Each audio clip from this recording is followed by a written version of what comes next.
is the Infinity Summit Group. Truth, passion, success.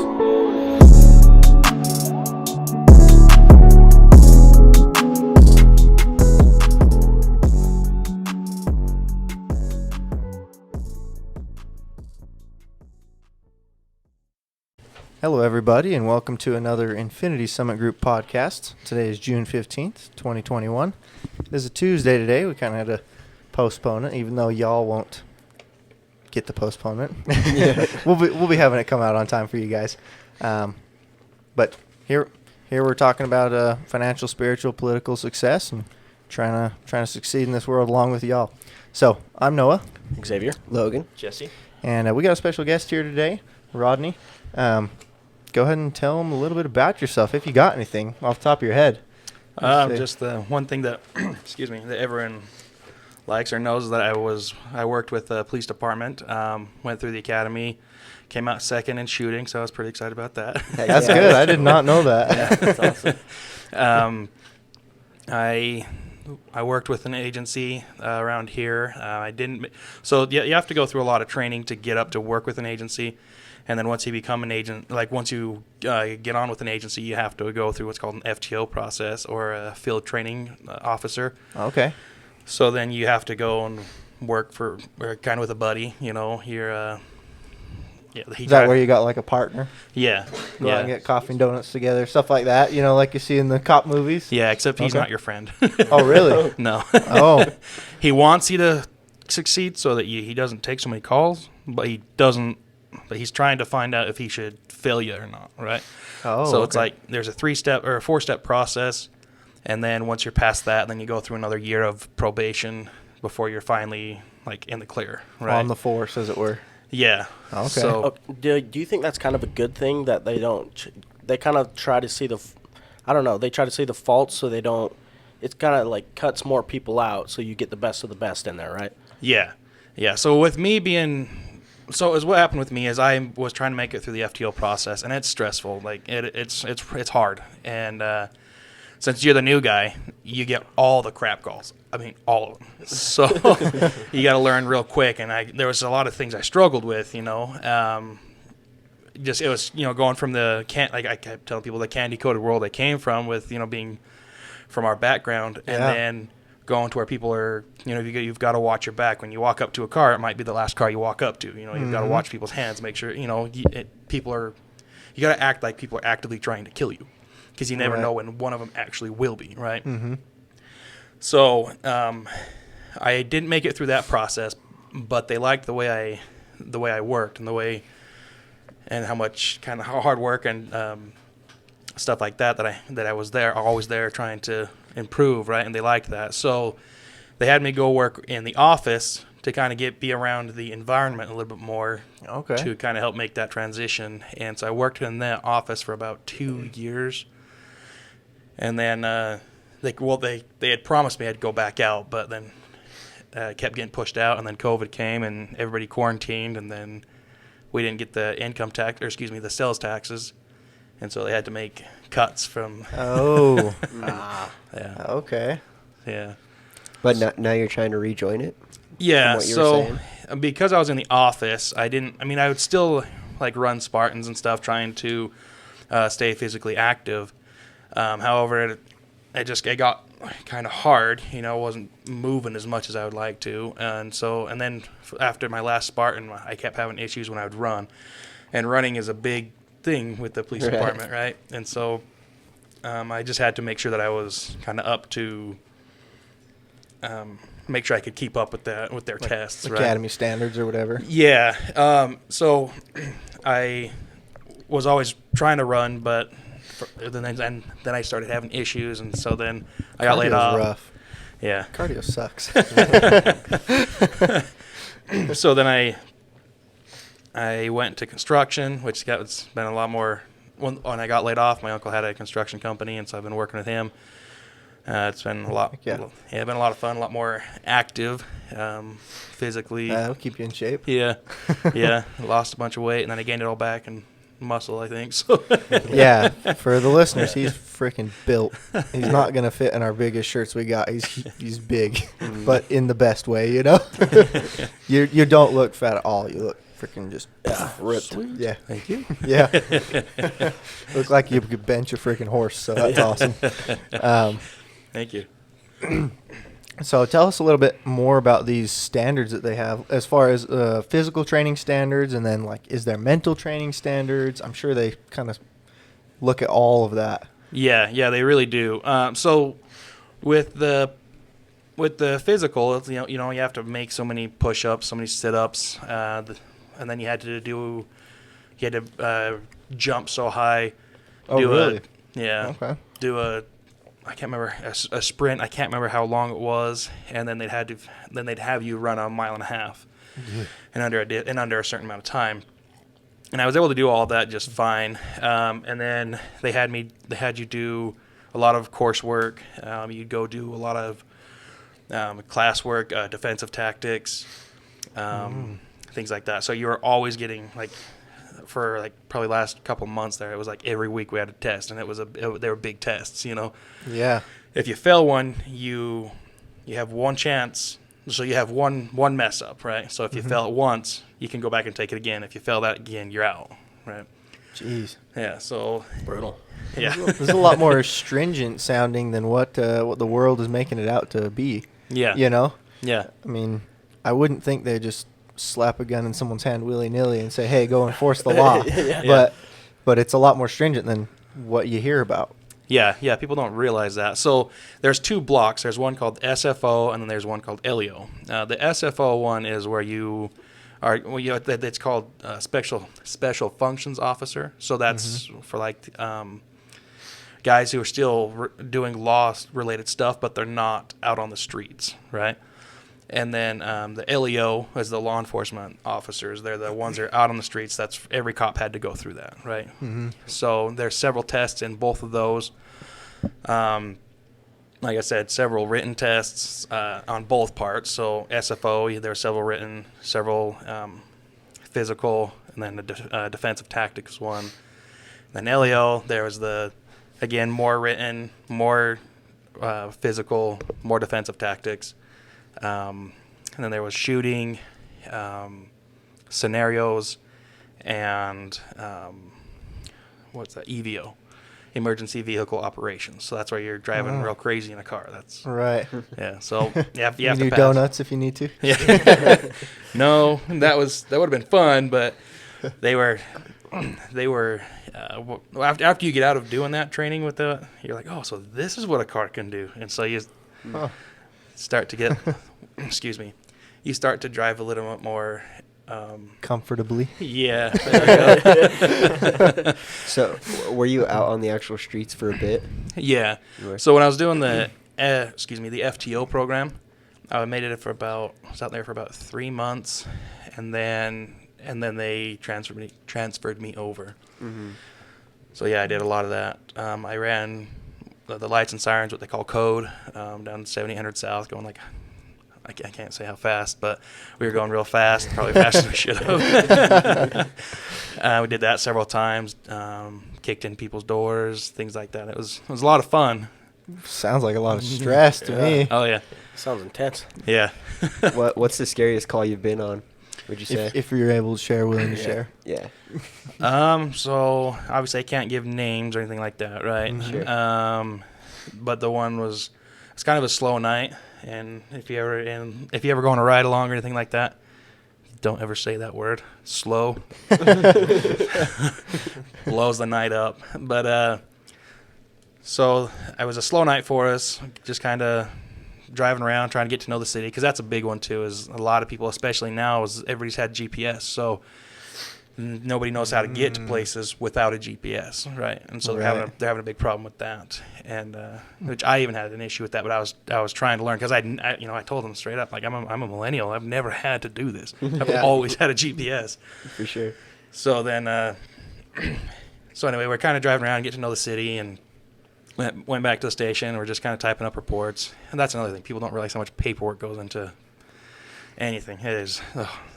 You ever How long are these reports? Just So for me, like a fraud call, by the time I was done, by the time they let me go, I was pretty quick at frauds. Because I was the guy that kind of took all of them. I was the telephone guy. Okay. So anytime anything came in, if it could be done over the phone, I was taking it over the phone, right? Mm-hmm. So I got pretty quick at the frauds, and so I'd be on the phone for about, I don't know, 10, 15, 20 minutes, depending on the fraud, and it would take me another about half hour to do it. The fastest one I did, I was done with the call and the report in probably 35 minutes. But that was Still a long time, it seems like. she had one or maybe two transactions off of one card at one place, and so everything lined up. She had everything. So perfect. so it was a perfect call, and it still took me probably over a half hour to take the call. So on all these shows where you see these guys running around, kicking in doors, shooting people, and then they go home. No. It's like every hour of, every minute of fun, you've got like 10 minutes of paperwork, right? So it's a long time. You got to justify everything you do. You search a guy's car, you need to justify why you searched his car. You search a person or even detain a person, you have to justify why you detained him, why you searched him, right? Everything is that you do reported. has to be written. Yeah, has to be That written makes down. sense for liability purposes. Yeah, and you're essentially taking people's rights away. Right. So if I tell you can't leave, I've just taken your rights. Right. And so everybody wants that justified. Why did you take his rights? Right. Because if I violate your rights, I have by proxy violated everyone's rights. Correct. Yeah. Right. So if I can do it to you, I can do it to everyone. Mm-hmm. Right. And a lot of people didn't get that. I had to explain that to several people. Like. Especially when COVID came around. Well, you should go arrest these people because they're not social distancing. They have more than 10 people at their house or whatever. And I was like, whoa, you don't want me to be able to have that power. Yeah. Well, why? I'm like, because I can come back and do it to you once your neighbor gets out of jail, right? For any reason they want. Exactly. Oh, I didn't think of that. Yeah. So I don't mean to. We'll come back to this, but I didn't mean to take away from your scariest call or whatever you were doing. Yeah. So we're driving around trying. It's kind of a slow night, and on our screen we saw that it was a domestic violence calls, and those were pretty common. And those ones, everybody says it's just a domestic, and it's just like, oh, it's just mom, husband and wife fighting, but that's usually the calls that kill the officers most, is those and just routine traffic stops, right? The officers go to arrest dad because he hit mom, and then mom's like, wait a minute, they're taking my, they're taking everything, my insurance, my paycheck, my husband, and so they get these rush of emotions that they've, on top of what they've already been having, right? Because they've been fighting, and so their emotions are all over the board. And then we take their husband, someone who they love, obviously, and so something snaps in them, and they've had people women pull out a gun and start shooting the officers after they were just there to help her, right? What the? Wow. Yeah. Never would have thought of that. I did not know that. Yeah, it happens quite frequently, and so when there's usually at least 2 people on every domestic, and it's like that's a pretty common thing. I've seen it done with once, but they usually always called for backup because they would show up to see what was really going on, because sometimes the information's not clear all the time. Mm-hmm. And it was kind of those old veterans that kind of did things their own way, right? But nowadays, with the now training, there's 2 people on every call, at least 2 people, right? You don't even walk up to the door until you have a second person, right? That's the way to do it. Yeah. So we're driving around. It was a domestic. We saw on the board or on the screen, and we're just kind of paying attention. Just kind of everybody watches the screen. Everybody listens to the radio, and they watch the screen, because you never know at one point when you might hear an officer screaming for help on the radio, right? So everybody's paying attention to where everyone's at, and on the radio and on the screen, right? Mm-hmm. So we're kind of watching it, and then we get a call from the sergeant, or excuse me, it was my guy who was training me. He radios in, hey, do you guys need any help? Like, yeah, come on down. All right, so we go down there, and this girl had been on this domestic for a while. It was a pretty messy one. Turns out, I didn't know this at the time, but dad got high on cocaine and pulled out a knife and threatened to kill mother and son. right? Oh boy. Yeah. So then we go and I kind of walk up there and they're like, hey, go with her. Like, all right. So I turn on my recorder and walk up to the door and where they're kind of talking and she's asking, hey, can we? My other female officer was talking to the mom. Hey, so can we go in and like the doors are locked? Can we go in and get him? Yeah. She's like, okay, can we like force entry? Yeah, kick in the door if you have to. I don't care. Like, perfect. That's what we needed. So we go in there. We're like, all right, yeah, we got permission to kick the door in. All right, are we all ready? And we're like, yeah. The sergeant turns around. Kelsch, you're up. Dang it. Yeah, I was like, all right. So I have like the entire shift there, right? In fact, there's other guys who were. So they were in the city. They were off duty, but they were in the city, so they checked on to come help, right? Because they realized it was going to be kind of an extensive one. So we show up, and so I have the whole shift behind me. We have guys on containment. Yeah. Sure hope I can kick this door in. That was exactly like walking up there like, please, God, don't let me mess this up. So I walk up there and, we have to make our call outs and we have to do, certain tactical things. So we're tell them to come out, can't find them. So I'm like, all right, look at the sergeant. He's like, yep, go ahead. So I kick the door in, make a couple more, tell them to come out a couple more times. Yeah. And so we know that this guy is armed, or at least he was the last time anybody had seen him. He was armed with a knife. And so we're all, so there's me and the girl on my left, whose call it was, and then probably 6 guys behind me, and then probably another 3 or 4 around the house. So we go in there and we're checking the house. I'm checking, and I have to go kind of peek over and check over the counter because it was a, what is that called? Like a... The islands or? No, it was a small house, like a trailer home. Oh, okay. So it was pretty tiny. So Yeah. I'm like trying to peek over the kitchen, the counters, and trying to peek over because That'll get your heart racing. Yeah, and so I'm trying to like peek over there just far enough that I can see, but not close enough that he can stab stabbed. me. Yeah. So I'm peeking over and peeking over and I'm peeking like, okay, cleared that. And but this whole time, my other person, because my job is to focus on what's in front of me, and so in order for me to do that, the person on my left has to watch my lawn cover, or excuse me, my essentially what's on the down the rest of the house.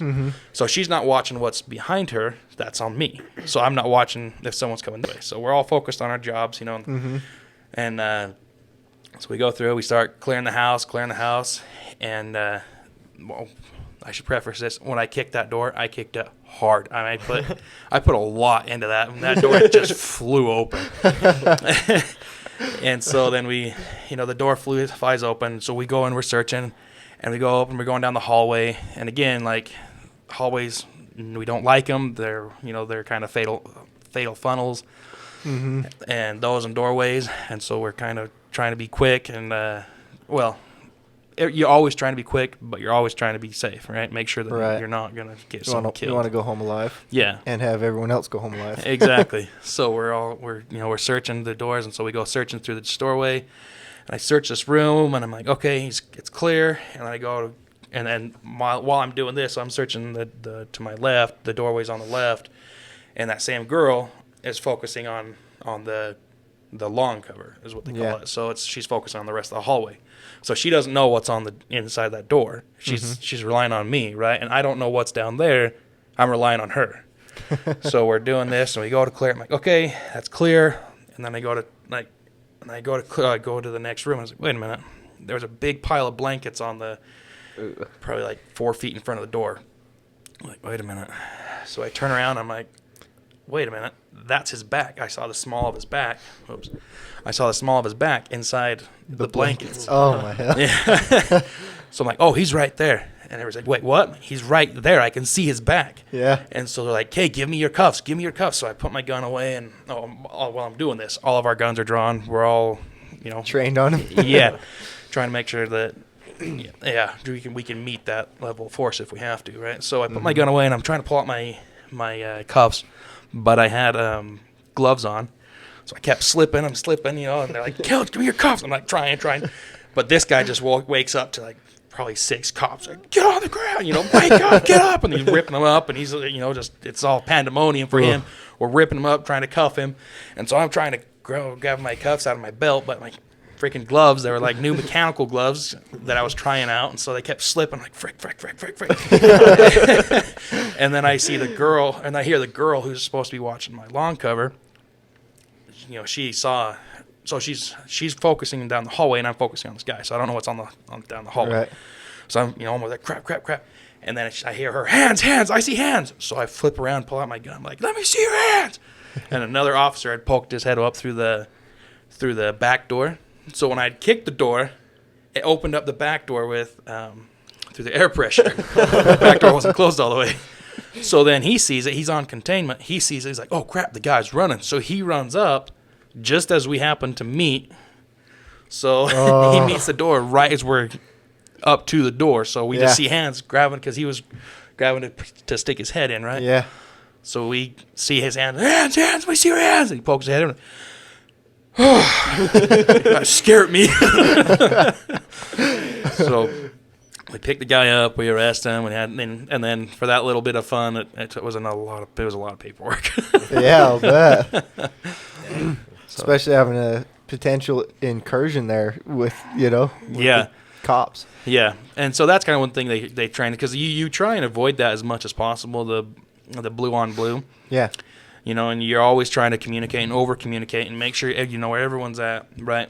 But in little moments like that, I mean, how do you communicate that? Because we didn't know that the back door was open, and I don't know if he had called out or not. I don't remember that, but probably not. If you're scanning things, you won't hear shit. Yeah, and so he, maybe he was like, oh crap, and just takes off, thinking that the guy was jumping out and didn't feel like he had time to radio it in, right?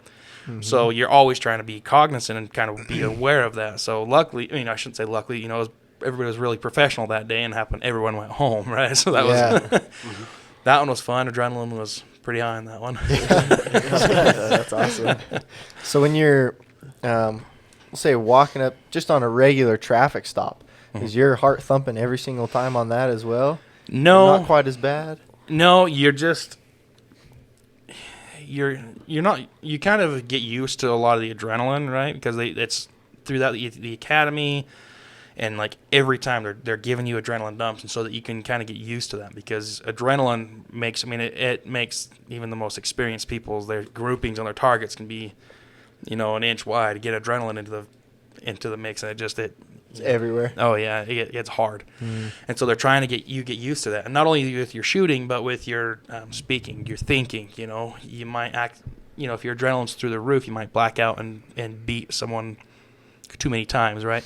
Might punch their face too many times, or so they try and get you used to that, right? So when you get up there, if I were to tell you, hey, this might be the last car you walk up on, your adrenaline's going to shoot up. Right. But they've done it so many times, or we had done it so many times, that walking up, it was like, okay, I just need to know what I'm looking for. So if you ever notice when a cop walks up to a door or walks up to a vehicle, he's checking every window. Sometimes they'll even push the trunk. They'll, and this is all things you can even just check up on YouTube. Just watch their actions, right? And they're very deliberate, usually on.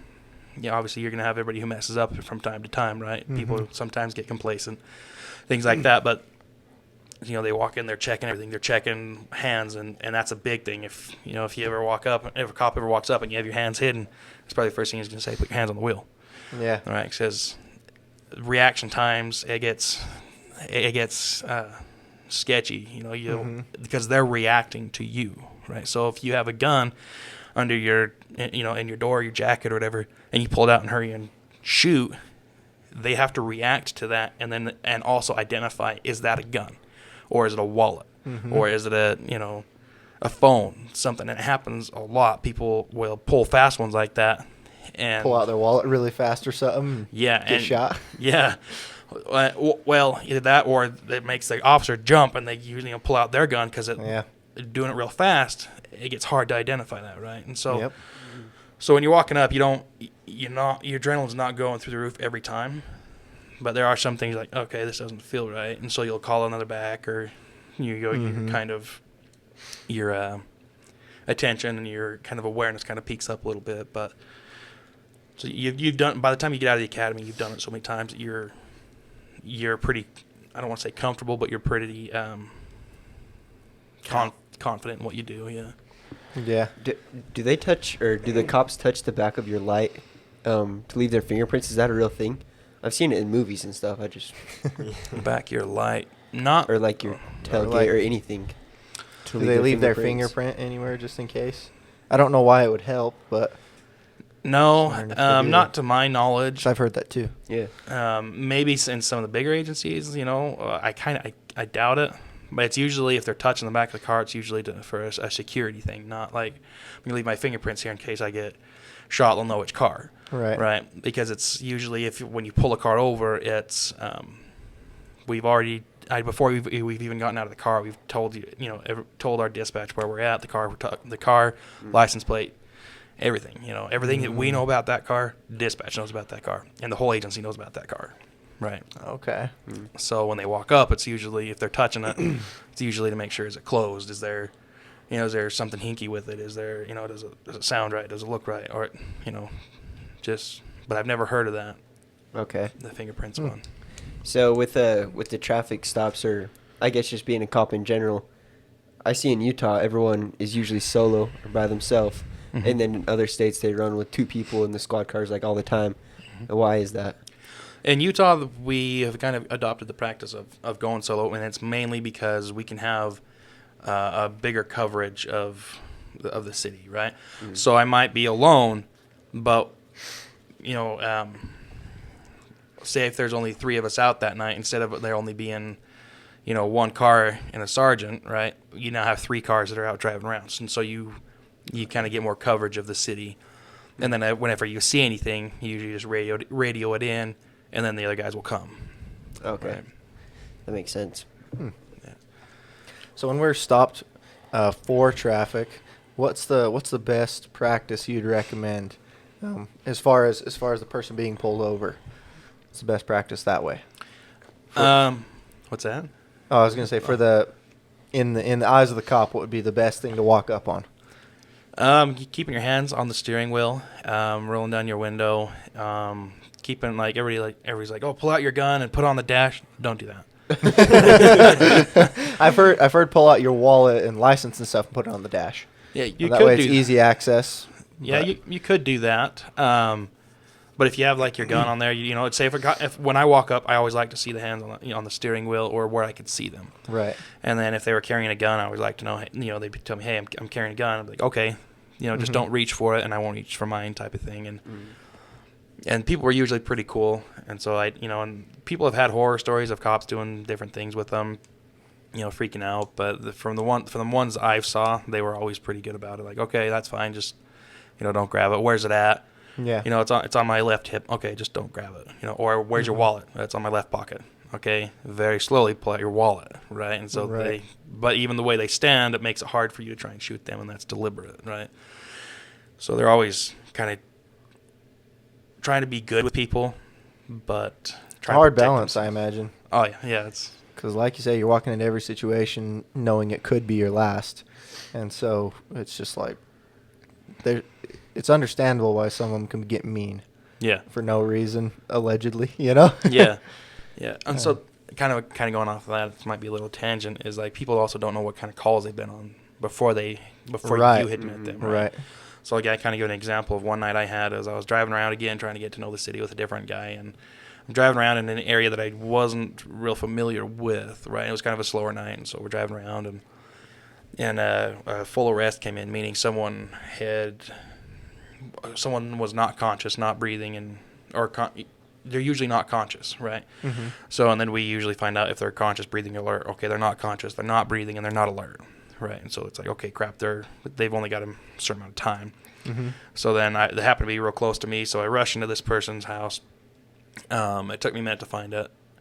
I found it, ran in there, did CPR, and again, it could have been someone waiting to ambush, right? Yeah. We didn't know that, and I ran in, but you can usually gauge the situation, right? So I saw people panicking, trying to get my attention, so I run in there and find an elderly woman was on the ground, and so I jump on, I do CPR on her, and they end up calling their family. So pretty soon I've got to try and keep the scene safe or contained while medical's until medical gets there, or excuse me, I got to do my work on this person until medical gets there, and then I got to try and keep the scene secure until medical is done with what they need to, right? Mm-hmm. So I'm doing CPR on this person, and then medical comes in. They call their family, so pretty soon it went from like 10 people in this house to like 50 people at this house, right? It was a big family, and so and then they were big people, and so they all come rushing in. They're all emotional. They want to go see grandma, and we've got to keep them back. And it's like me trying to keep you away from your grandma, right? It's like the hell you are. Yeah, right? I understand this isn't fair, but I need you to stay back. Yeah. And so that was like, your adrenaline's pretty high. You're trying to think through it, and you're trying to get information from people because now I've got to document everyone who's been in there, and so there's, again, a lot of paperwork. And so we go through and we're trying to get all this stuff done and taken care of, and it was real kind of hectic, that call was. And then it's like, okay, we got, sadly the person didn't make it. They passed away. So then we kind of left them, sorry, here's the information you need for hospital or for the mortuaries and stuff like that. Right. And, we'll send over what's called a victim advocate, someone to kind of help talk them through and kind of give them a little bit more advice on what to do after we leave. And then we leave. We kind of talk about it for a minute. Got another call that it was a domestic violence. So we run lights and sirens to that call. It was kind of a stupid call. Nothing, I shouldn't say stupid call. It was a nothing burger, essentially. Someone, by the time we got there, everything was quiet, mellow. There was really no reason to run code, but we didn't know that. Right. So then we get another call. So we rush there. So it's been kind of a crazy night, adrenaline. Mm-hmm. And so then you go talk to someone who's calling in because their neighbor's playing loud music or, Shut up. Yeah. So your adrenaline is just through the roof, and you're trying to come off of that adrenaline, and you got someone calling for something stupid, or you pull someone over and you're like, hey, you were speeding, and then they start arguing with you, and you're just like, lady, the last 2 hours I've had, trying not to lose it on you, and then they get mad because you start getting snippy because you're coming off this adrenaline high or this adrenaline dump, right? And so that's people don't realize that, and it's like oftentimes officers try and always be good, but their patience on things like that, especially when it's been a hellish night for them, it tends to get a little bit thin, right? They're people too. Yep. So they start to lose it, and especially if they haven't had a moment to kind of relax and to come down off that adrenaline, and to to breathe. That makes sense. So, with the whole political climate right now and how much, I guess, the loud people are against cops, what's actually wanting you to go back to it? It was very rewarding. I mean, there was a lot of, thankfully we're in Utah and everybody is usually pretty Pro-blue. Yeah, and so they're usually pretty respectful. There was a couple of things. Like I said, I was mostly on I had 2 years of being on the phone, right? Mm. So I was helping people. You name it. I got the weird calls. I shouldn't say all of them. People, it's like, hey, I don't want an officer to come out to my house, so why don't I call them? Because it's better to sound like an idiot over the phone than it is to sound like an idiot face to face, right? Fair enough. So people would call in with like random questions, and I'm just like, I don't know. It's like, hey, my businesses are like, these birds are ruining my business. Can I shoot them with a pellet gun? It's like, oh. That's a good question. Yeah, so then it takes me a minute to go to research it. Or you'd have people call in, hey, frauds, or my identity was stolen, or I had like someone hacked their or lost their identity. Excuse me, their identity was stolen, and someone had taken like $500,000 in loans and stuff like that. Yeah, so they totally ruined this guy's life. But so it was things like that where, I remember this one where this girl kept calling in and kept calling in and kept calling in, and finally one day, she made a comment, and I don't remember exactly what it was, but I finally sat down with her, and I wasn't usually supposed to do this, where, especially because usually there's a lot of calls coming in, and so you got to try and be as efficient as possible with them. Yeah. Luckily, this kind of lined up to where I was able to finally just sit down and talk with this girl, and I was like, if you keep doing what you've always done, you're always going to get what you've always got, right? Yeah. You keep calling in. I've taken several of your reports. I've pulled up all your other reports. You know, you're kind of hanging around the same people. What's the deal? And you know, and I just sat there and for like 45 minutes just kind of chatted with her and was like, you know, you're at a good position right now. You know, leave your friends that, you know, they're quote unquote friends and go get better friends. You know, I know people who've moved cities. I have moved, you know, to go get better influences. Like, do that. You know, go join a book club, join the church. You know, even if you're not overly religious, just do something to get better friends. And she's like, okay, yeah. And then, you know, I was on the phone with her for like 45 minutes, and finally she hangs up. And like a month or 2 months later, you know, I'd kind of forgotten about the call, and her mom called in and was like, and I saw her last name. I was like, that sounds familiar. So I call her, and I took the call, called her mom, and was like, hey, what's going on? And, you know, and she's like, hey, are you the officer that spoke to my daughter? And I'm like, I think so. What was your daughter's name? And I pulled up all the information, and it all came back to me. He's like, oh, yeah, I talked to her. She's like, I don't know what you said to her, but, you know, she decided to go to rehab and has completely changed her life. And You're like, yes. yeah. And so that was really cool, and that was really rewarding. And then I finally got to talk to the daughter when she got out of rehab. You know, she's like, hey, thanks for talking to me. That really helped. You know, I just got out of rehab, and I'm changing my life. And I was like, hell yeah. You know, that was way cool. That was way rewarding. So I keep telling her, you're calling again because something happened. Don't let this down. This is the last throw of your, you know, this is the death throw of your former life, right? Keep going on the good life. Yeah, I will. You know, and I was super excited to kind of hear that. So that was really rewarding, and it was always cool to kind of see that. You know, I called several elderly people, telling them, hey, you know, don't. They'd get the scam calls, and so I'd beat them to the call, like, hey, don't do that. It's a scam. You know, don't give this money to this person. Oh, well, it's an officer. No. I'm an officer. That person's not an officer. Right? Oh, you know, and a lot of people don't know that, you know, an officer can't get rid of a warrant, right? And that's the courts. And so, you know, you get these calls from wherever, you know, typically Afghanistan or India or Nigeria, or, you know, they're starting to be like Mexico is starting to be a bigger one, where they call in and be like, hey, you know, they always had some story about, you know, we've got $1 million warrant on you, and the marshals are going to come get you, and or the IRS, or they'd always throw in some kind of big government agency, and everybody was kind of afraid of that. You know, but if you give me this money, well, you know, it's like, you know, if you give me $5,000 in iTunes cards, then, or whatever gift card, we'll get rid of the warrant. And people panic because, you know, they don't want the marshals after them, or they don't want the IRS after them, right? Even, and they're typically elderly people or immigrants. So typically, even citizens who are not elderly and not immigrants don't want the IRS after them, right? Yeah. They're not a fun agency to work with. So, no. So, you know, I called and told several people, don't do that. You're not, you know, that's a scam. Stay away from those, you know. And so I saved a lot of people doing that, explaining to them, don't do that. Do you really think if we had $1 million warrant on you, we'd call you?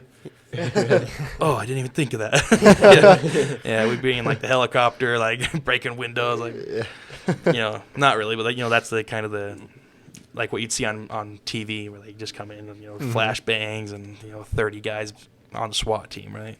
Yep. Oh, I didn't even think of that. Yeah. So I do have a question. Do you think most police officers do get into that career path, I guess, for the enjoyment of helping other people instead of the power trip? Because you hear that a lot, like, oh, cops just want to be cops to power trip, to exercise, you know, their control and stuff. Do you think it's more of people just actually wanting to help other people and, like, change people's lives?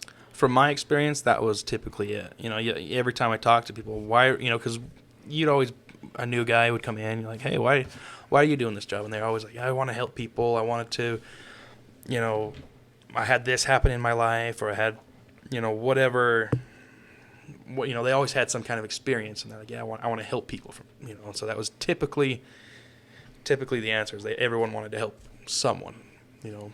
And so that was really cool. There was a couple that did. I mean, obviously, you're going to have every now and then one that likes the power trip. they do their best to weed those guys out. And if you knew how many people actually went through and joined an agency and got fired or left before they became an officer, it would blow your mind. Right. Well, that's good to hear. That's good. Yeah. So we've heard your worst or scariest call. What are some of your good calls that you walked away? I mean, besides when you were in the office, did you have any calls when you were out in the field where you walked away like, heck yeah, I just helped someone? That was great. Did you have many of those, or was it? It seems like a field officer wouldn't be called for good things necessarily. Yeah. I'm trying to think again. So I was only on the street for a couple About 3 months, months, you said, right? Yeah. Mm-hmm. Yes. Halloween night was my first night, and then about mid-February is when I left and went to the office. So it was a couple years ago. There was a couple of times where like you'd show up on a domestic and it was like, hey dude, here's our options. Luckily you haven't done anything that I have to arrest you for, because in the Utah state code it's very clear, if these parameters have been met, they're either being cited or going to jail essentially. Right. And so it was kind of cool there was a couple of calls where the dad would just come back to see his family, and we'd show up like, what are you doing? Oh, and they had not. So I got to preface this. They didn't have a restraining order. So if you get arrested for fighting your wife, right, you go to jail, and then you get a jail release agreement. Essentially, the jail will, you have to make this agreement to get out of jail, and in that agreement, you can't contact your wife. Can't go back home. You can go back home once with an officer to get essential items, toothbrush, a car for work. So long as you're not taking every car so that your wife can't drive. Right? It's like bare necessities until you go and talk with a judge. Mm-hmm. And so there was a couple of times where you'd have calls like that, and one that kind of got to me, and just like we show up, and luckily nothing had happened. The guy hadn't hit anybody. The girl hadn't hit anybody. Nothing was broken. And so we're like, okay, we caught this in time. And the kids start crying, oh, don't take daddy away, don't take daddy away. And they're all bawling. And I was like, oh, crap. I don't want to do this in front of the kids, Yeah. So luckily we had caught it in time. And one of the other veteran officers kind of talked to him and was like, we pulled him out and was like, look, dude, you're walking a fine line here, and you're gonna get in trouble if you keep going down this path. Mm-hmm. Okay, so and the veteran guy kind of talked to him, and so I was kind of the fly on the wall on this one, but I remember it, and so we told him, get your stuff and leave, and try and figure out another way, because if you keep being here tonight, we're gonna come back and we're gonna have to arrest you. Mm-hmm. And then it's going to make it worse for you. And so we were able to talk him down, and so then he was able to leave without going to jail, so we didn't have to take him to jail in front of his kids. And right. so that one was really cool. And there was a couple kind of similar that same ways where we would talk people down, or we'd give them citations like, hey, you need to get out of here. Because they didn't meet the parameters of having to go to jail, right? So that was kind of cool, being able to talk to them like, look, if you keep screwing up like this, or if you keep going down this path, I know there's a lot of emotion, but if you keep going down here, we're gonna arrest you. Like it's inevitable. Almost every time the father or the person who left comes back, emotions rise, something or someone gets broken, and then we're here, and then it's no fun for everyone. And they were typically like, oh, okay, that makes sense. Or like, we caught this in time. Leave. Right. Just walk away, take a breather, go stay at a friend's house, vent to your friend, whatever you need to do. Just leave your family alone for for a night or two. Mm-hmm. And then, so that one was really cool. Is that you like walk away like, yes, I didn't have to ruin a family or scar these kids that now the cops are bad because they took dad away, but they didn't know that dad, had done something that I had to take him away, right? Right.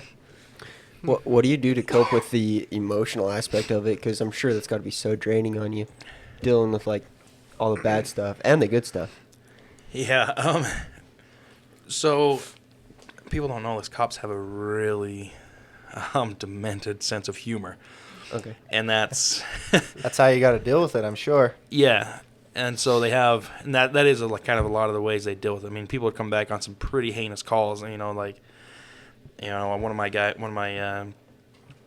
of the other veteran guys had been there for a while. He rolled up on a motorcycle accident and had decapitated the guy, right?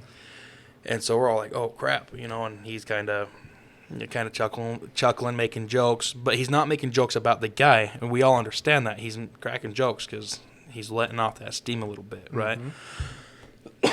Excuse me. And so a lot of people getting kind of mad at that, like, "Oh, that's you're being so disrespectful." And it's like and especially around the family, every is very professional around the family, Right.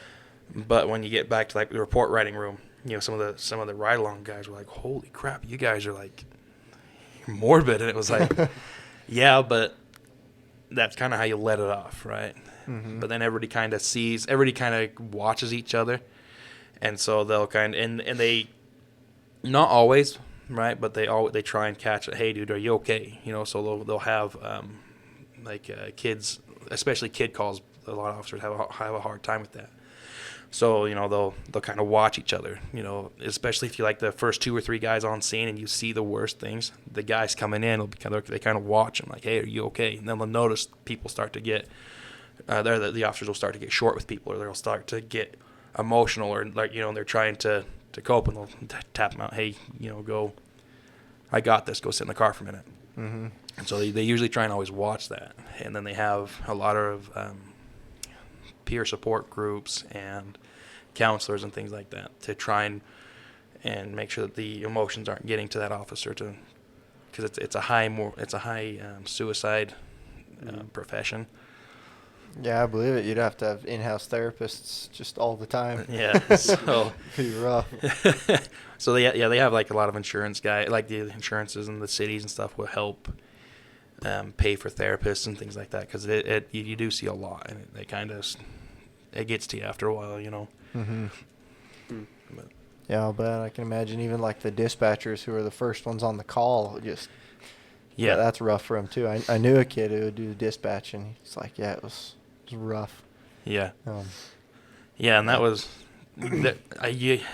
people don't give enough credit to those dispatchers, man. They are amazing people. Some of the being on the one end of it, I always heard, and being on some of the calls, so like I'd try and set up containment, right? And I shouldn't say always, but towards the end of my being there, I was trying to set up containment because I'm on a computer, so I can pull up Google Maps and start placing people to set up containment, for this hellish call.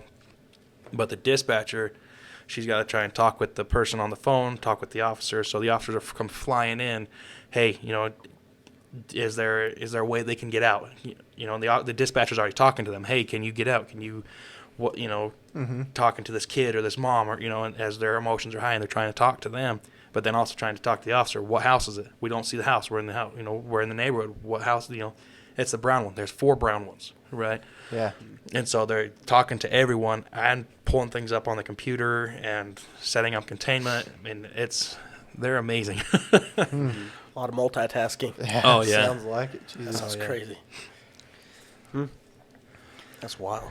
And you were saying you got out of the police profession when COVID started, and they did like layoffs or something like that? Yeah. Okay. So this is about early to mid last year? Yeah. I think it was April 30th was my last day. Okay. Yeah.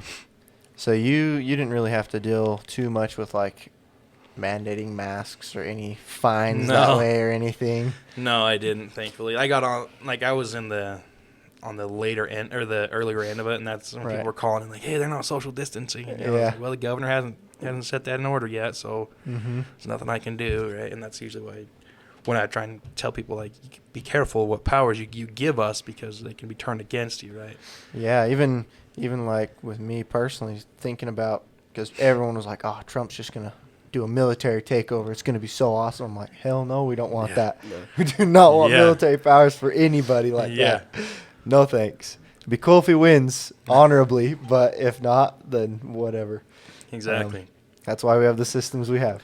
But how did you feel about this whole mask mandate thing and how all that went down? Me personally, I didn't like it because I kind of felt like it was an infringement on our rights, right? It was a power grab is what kind of what it felt like. Mm-hmm. And especially had people been dropping like crazy, I would have been probably a little bit more lenient to it.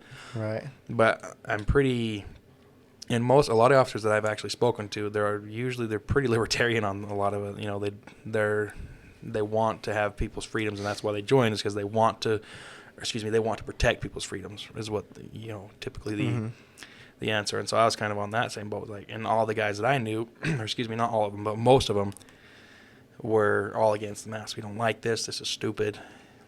People, this doesn't help. And because they're all cops, they all ask questions. They're all very nosy.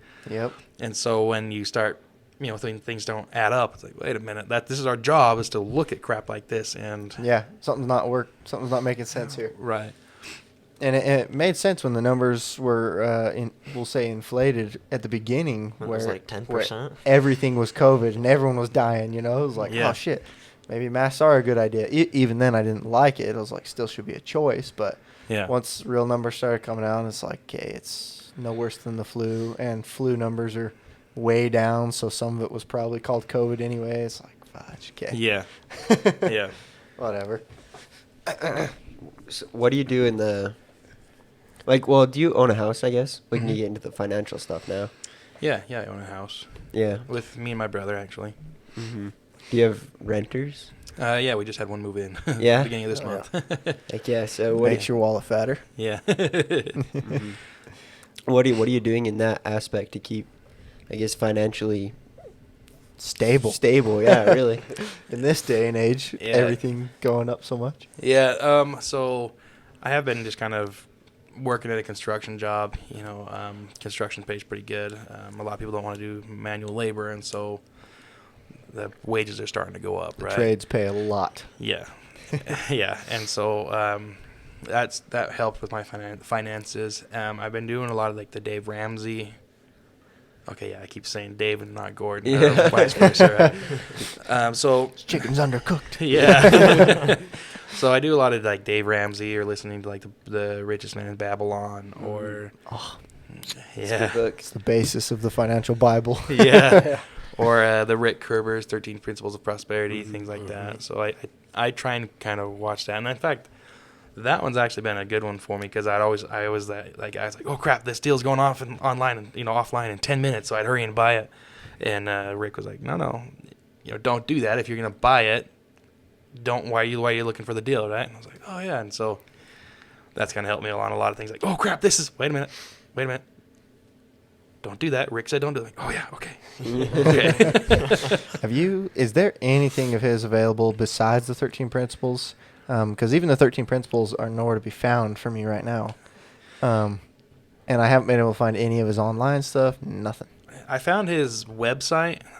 The one that he always talks about, or he talked about. It was like Free Capitalist Project or something. Yeah. I tried to look it up, and there's nothing on there. Oh, I found Like, it it a took while everything ago, down. but I can't. I haven't gone back to relook at it again. Okay. And then Just recently they were taken off of, what is it, SoundCloud? SoundCloud. Yeah, Yeah, they like got a couple taken down. months ago. Mhm. Yeah, I was pretty bummed about that. Yeah, me too. But it's been fun. We've got the principles, and we're trying to work on a way through the creators to distribute them while being able to give an incentive to the creators. Yeah. So we're working on that, but haven't got permission quite yet. Yeah. But Do you do Yeah. any investments? Anything like that? I've done a little bit here and there. I haven't gone too crazy. I did one on a mine. I did one on like a tech company, but I haven't really looked real deep into that. I want to get more into it, but I just was this haven't. like stocks you purchased in those companies? Yeah. Oh, okay. What trading platform do you use, or do you? I don't. It was No? Okay. yeah. That's My fine. uncles, you typically knew how to get the stock, and hey, it's this much money per stock. All Right, so right. here, Here's some money. yeah. And so then they'd bring me back a certificate, and there you go. Sweet. Nice. Yeah. Very nice. Yeah.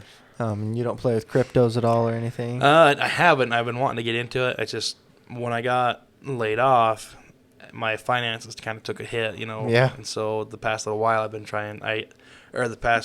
once I got the job and once crypto went down, I was still trying to dig myself out of that debt. And so trying to listen to Dave Ramsey and all these guys to, even though it looks enticing, get out of debt first, and so I tried to. Yeah, at least any bad debts, right? Yeah.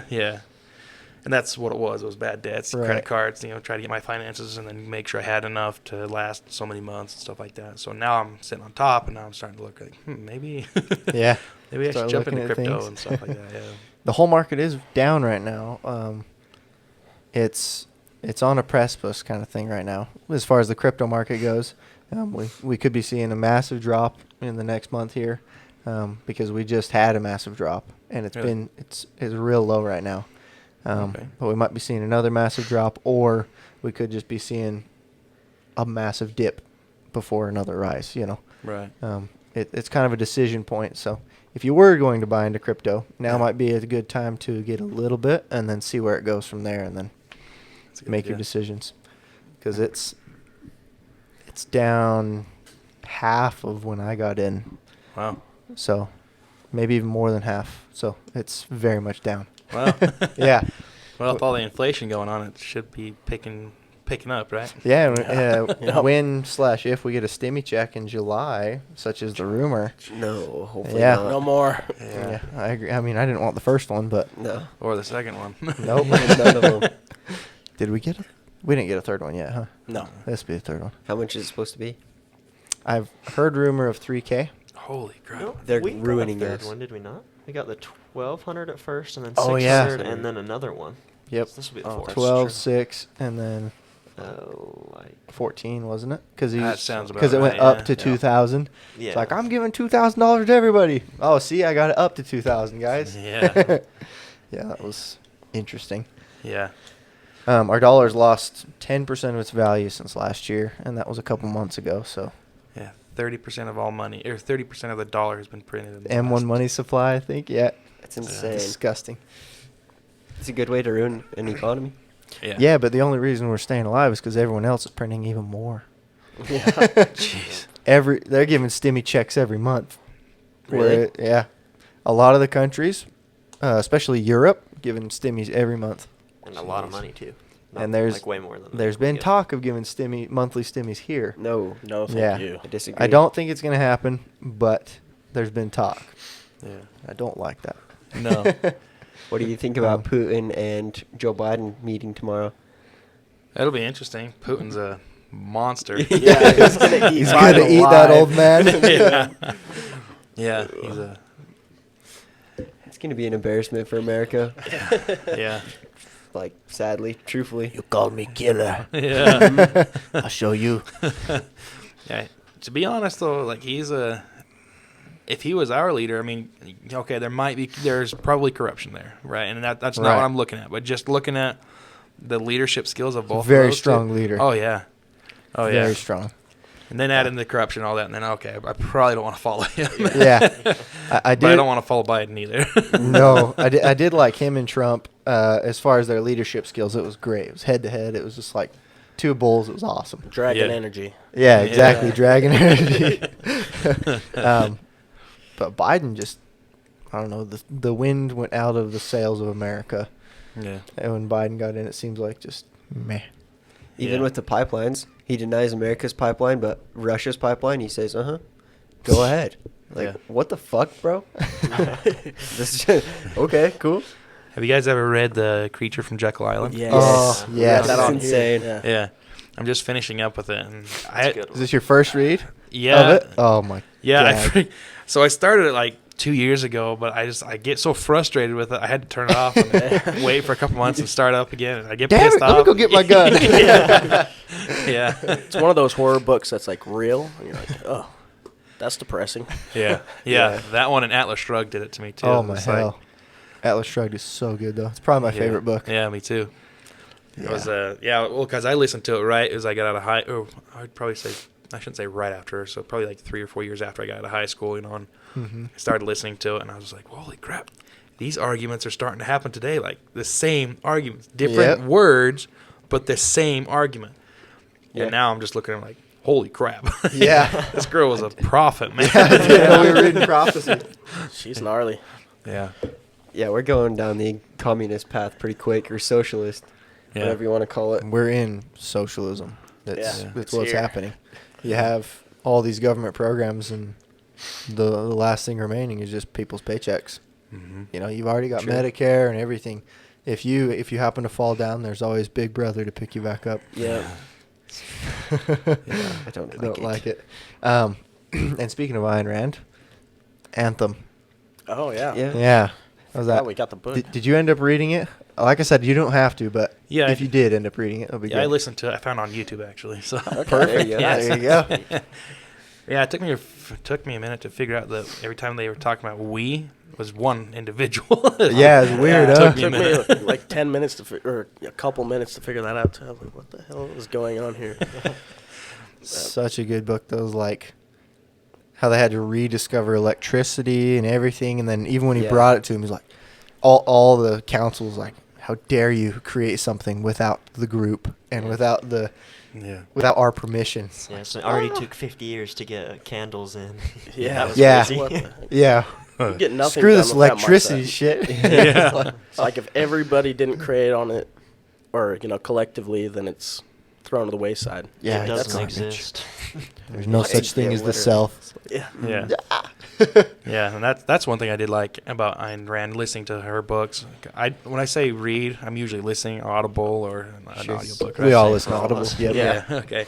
But that I liked how she hit real hard on the individual and how being selfish is not a bad thing. Yeah, the virtue of selfishness. Yeah. I read that one not long ago. Yeah. That's a I haven't read good that one one. yet, but It's pretty good. Real good. Pretty good. Yeah. yeah, and it's cool because when you go, sorry, I'm trying kind of hijacking it here, but it's when you go back and you look at, like, say, the founding fathers, they all had that same like understanding. It was like, you Yeah. know, we got to protect the individual because by proxy it protects everyone else, Mhm. right? It's something we've lost in the modern interpretations of the Constitution.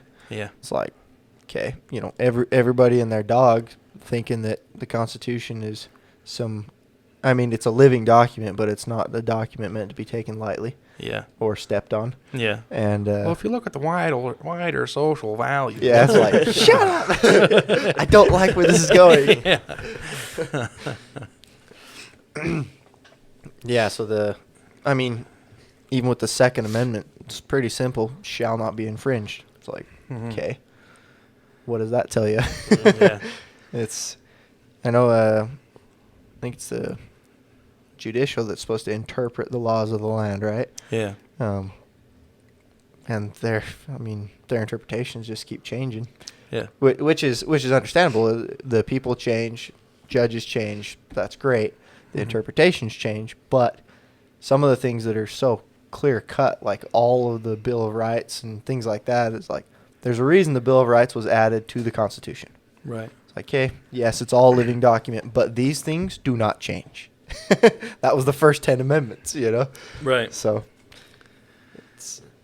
I have been loving as I've seen it, lashback of gun rights in America. Oh yeah. Like Utah, we have constitutional carry now. Yeah.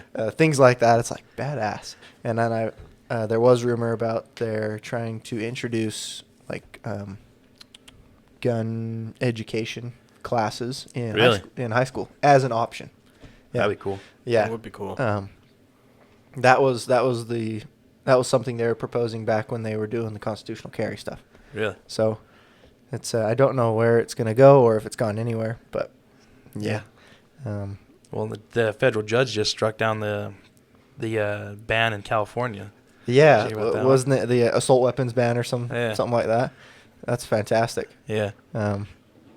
And because that was a federal judge, that means that's across the United States, isn't it? Yeah. But I think California was the only one really limiting. Maybe Hawaii. Yeah. Something Well, like- there's D.C. There's Oh, right. a lot of the more liberal cities. So like I want to say Oregon, or Washington, Chicago area. Tim Pool says Jersey's pretty bad. Yeah. They're usually the coastal areas. Well, it's weird because you have like a couple of coastal areas, and then you have like Florida, South Carolina, Texas. That are, Yeah, don't even care. Yeah. Yeah, freedom for all. Yeah. You get freedom and you get freedom. Everybody get some freedom. Yeah, it's fun. Yeah. It's fun to watch. Wouldn't mind DeSantis running for president. Oh yeah, that'd be awesome. He's like Trump, him. but more contained, I think. Yeah. But he's still got the same fight. Yeah. It's fun. Yeah. DeSantis, who is he right now? He's the governor of Florida. Oh, okay. Yeah. Yeah. Let Trump have that position. Have DeSantis take the presidency. Mm. Then we'll all win. Didn't he move out of Florida, Trump? I don't know if he moved out. I heard he. He's went probably got to, houses in every state. Yeah, he's a billionaire. Good point. True. I heard one of the conspiracies for California unbanning the ARs Oh or boy, assault rifles is because they're worried about China. trying to invading. invade? Yeah, Dude, I don't think It's- anyone would try to invade. it's a big conspiracy, but I just thought that was pretty interesting to hear. Yeah. Well, if you look at it, they've got a couple billion people, or what was it, 1.5 billion or something like that. They've got a lot of China. people over there. So if they're to implement the draft, then they could just they overrun. Yeah, a massive amount of people. They'd have to get an army bigger than 70 million, though. That's I think that was the amount of gun owners in America. Yeah. And Probably way more now. After yeah, probably COVID, now.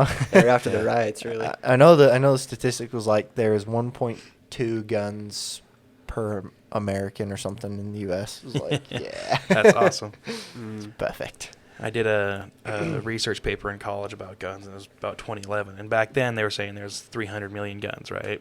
Back in 2011. About a they- one for one.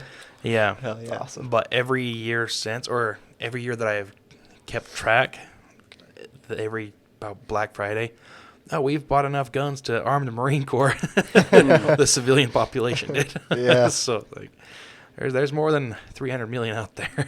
Oh yeah. China's ruining themselves anyways since they put on the one child's limit or whatever. Mhm. They bumped it up to 3 though, Did they? so they can try and get their population back up. Oh, I didn't know that. Too many men. Yep. Probably, Way yeah. too many men. Yeah. It's because they throw away their girls because they want to pass on their name and There's everything. a really It's awful just- documentary about that called "It's a Girl." I turned it off in like 10 minutes. It was Oh. awful. I bet. Like just brutal, hard to Yeah, watch. just They'll people- literally just throw them in the garbage. Yeah. Girls. Or just put them out in the cold and watch What? them die. It Yeah. was real awful. If it's not a boy, they won't keep it for the most part. Or the forced abortions and things like that. Holy. Against the it's Uyghur, right? Uyghur, yeah. Yeah, Uyghur Muslims, all that. The forced abortions were back in like Mao's time. The Uyghurs Oh. are happening now. Right. Oh, okay. I didn't know that. Don't they have like Or- concentration camps over there for them and stuff? Yes, harvesting organs. Forced harvesting. Yeah. That's so gnarly. Makes you wonder what our government's doing without our knowledge. Yeah. I don't know. I That's think some it would be shady shit. very hard to conceal things. Like obviously there's top secret things like that and things that the citizenry don't know, I'm sure, even in the police. But it just seems like it would be hard for so many people to operate and Yeah, it's like a for million someone to people. not blow a whistle somewhere, you know? So before you think that, remember the Blackbird? They made the Blackbird and nobody knew about it. SR-71 Blackbird? Yeah. Oh, fuck, I love that plane. Yeah. Way cool plane, but nobody knew about it till it came out. Right? And then it took how many thousands or more people to make that thing? Okay. And then the Manhattan Project, That's true. they had an entire town. From my little bit of research, they had an entire town that nobody knew about that existed. But this entire town was there working on this bomb. This bomb. But people Mhm. in that town didn't know what each other was working on. Right? Ooh. So I I know. guess that's how they would do it, is just Yeah. have it very specialized. Yeah. That makes sense. Yeah, so we're all here working at the same place, but we're all working on a different aspect of it, right? But no one, you don't talk about it. Yeah, right? Right. So then when they dropped the bomb, we didn't know none of us knew what we made until, That was dropped. yeah. So before you think, well, there can't be a secret, remember, they kept an entire town secret. Oh, I know there's definitely something out there. Lots of things we don't know, but And the crazy Yeah. thing, Stalin knew about it before Truman knew about it, about the bomb. was that Yeah, the spy. because of the what was their names? Rosenbergs? I don't remember the. I don't remember. I the know. exact I know there spot. was a couple. I don't know if they were on the Manhattan Project or not, but they did leak secrets of the atom bomb to Russia. Yeah. And got executed for it, but. Yeah. So yeah, when Truman came in and found out, he comes in. They took him out. His aides did and said, "Hey, we just barely found out. We finished this bomb that Roosevelt was working on, and here we go." And so he runs back in to tell Churchill and Stalin, and he's like, "Hey, we got this bomb, and Churchill's like, awesome. Let's use it. Let's end this war." And Stalin says, "I know." That's scary. Yeah, that'd be stupid. Yeah. Truman pees his pants a little. Yeah, that'd be sucky. So I guess while we're on the topic of secrets and everything, do we want to talk about 9/11 at all? No? Yes? I'm into it. About it. I'm curious what you think happened. Um, Have you done research into it? a little Is it bit. something that's interesting to you? A little bit. I just kind of got to watch what I say. Just trying to get on other agencies, it gets. Oh, we can There we you- can yeah. totally change topics. That's fine. Okay. That's not a problem. Yeah. Let's do that. And if I come on later, we can talk about it. Okay, Just that kinda sounds go good. Watch what I say. But Yeah. Yeah, I guess they'll listen to this, huh? They might if they know you. They may, yeah. yeah, when they do a background check, it's very in depth. Interesting. Yeah, they went and talked to my neighbors, Whoa. Dang. doing everything that I gave them, and then they go and I remember watching them.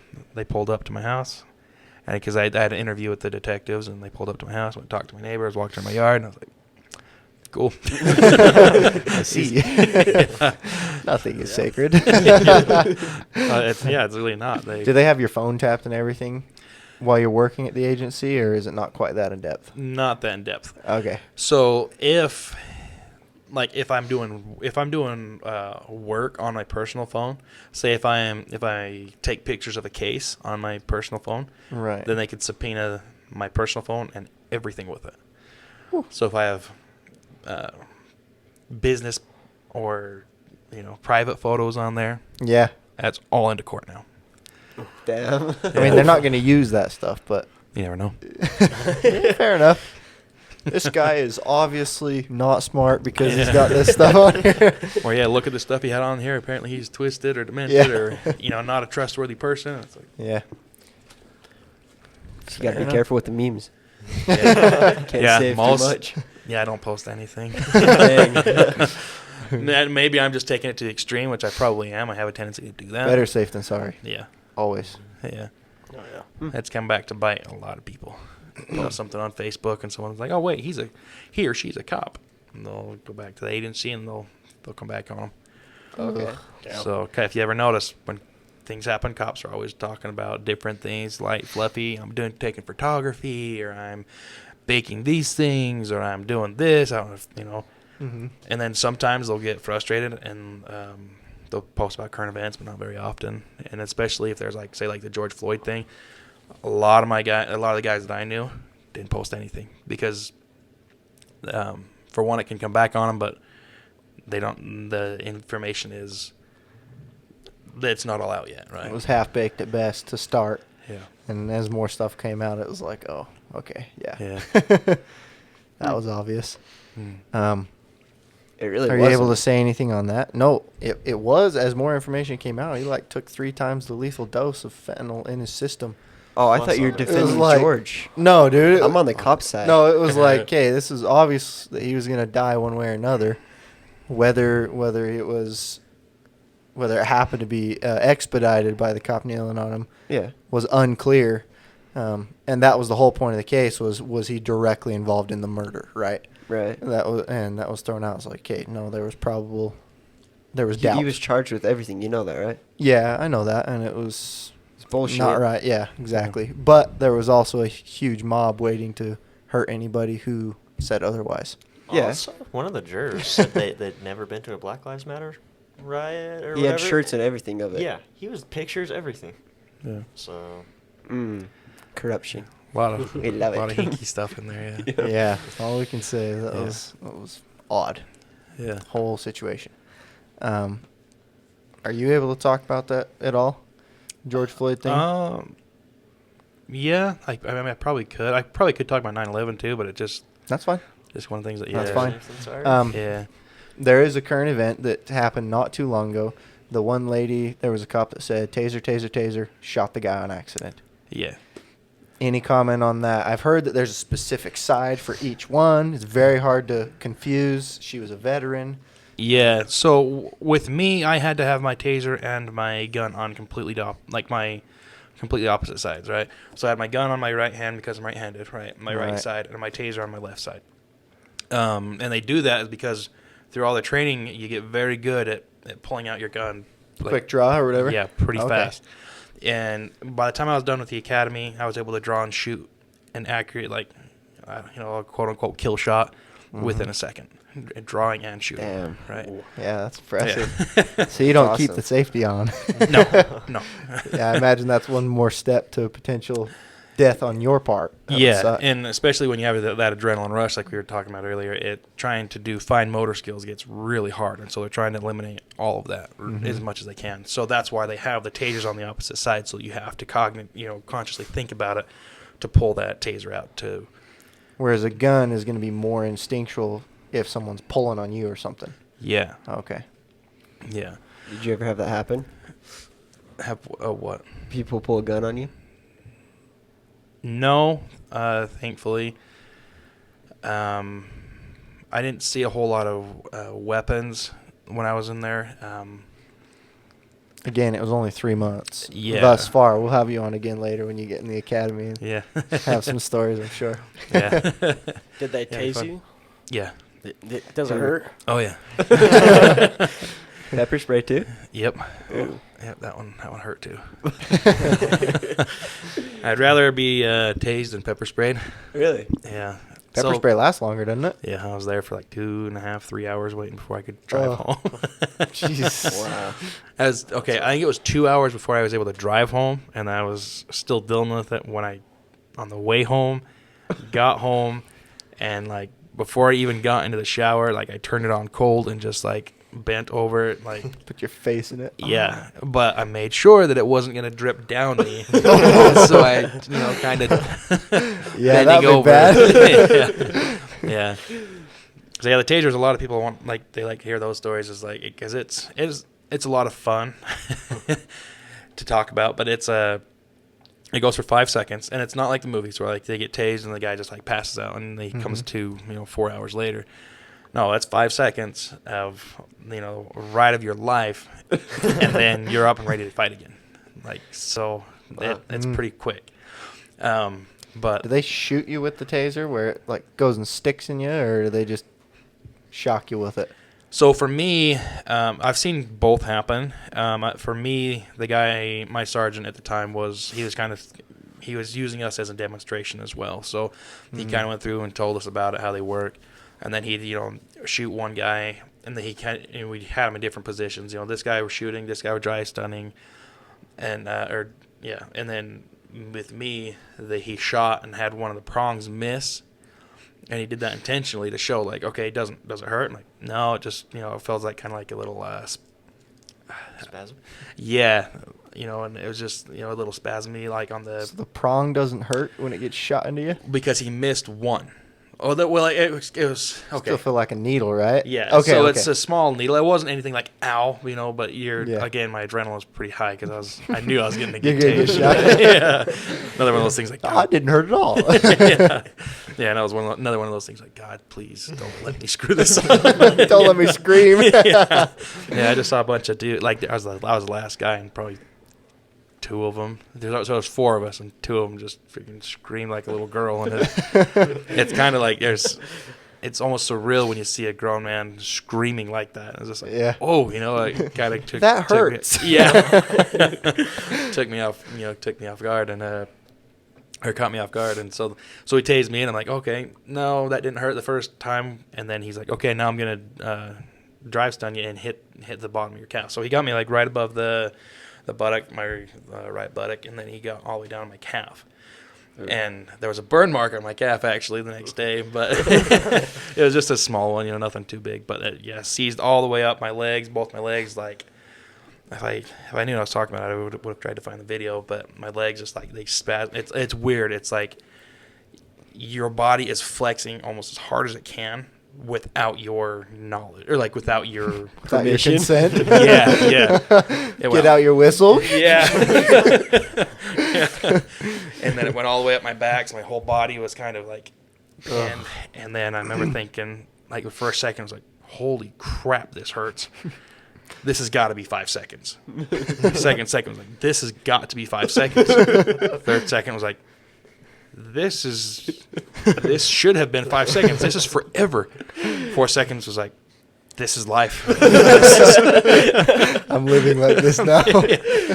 So for the 5 seconds, I was like, all right, let's see what I can do to maybe start getting out of this, but I just kind of accepted it. And then the 5th second finally ends. Like, oh, that wasn't that bad.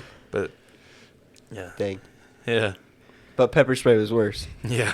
Yeah. Yeah. So they sprayed me. They usually, so it's an oil-based resin, oil-based liquid. So then it was up in my nose area, right above the tip of my forehead, right above my eyes. I'm trying to describe it for you viewers, but right above my eyes, on my nose. If that makes sense. Okay. Kind of on the bridge of your nose. They don't directly aim for your eyes. It's just so like where your unibrow would be. If Okay. You had one, right? Yeah. So it's kind of like there, and then it would kind of fall in, right? And they don't want to aim directly for your eyes because it can cause damage to your eyes, right? So it goes in, it hit here, and then it kind of goes down, and they were talking to me, okay, here's your scenario, here's what you got to do with it. I'm like, all right.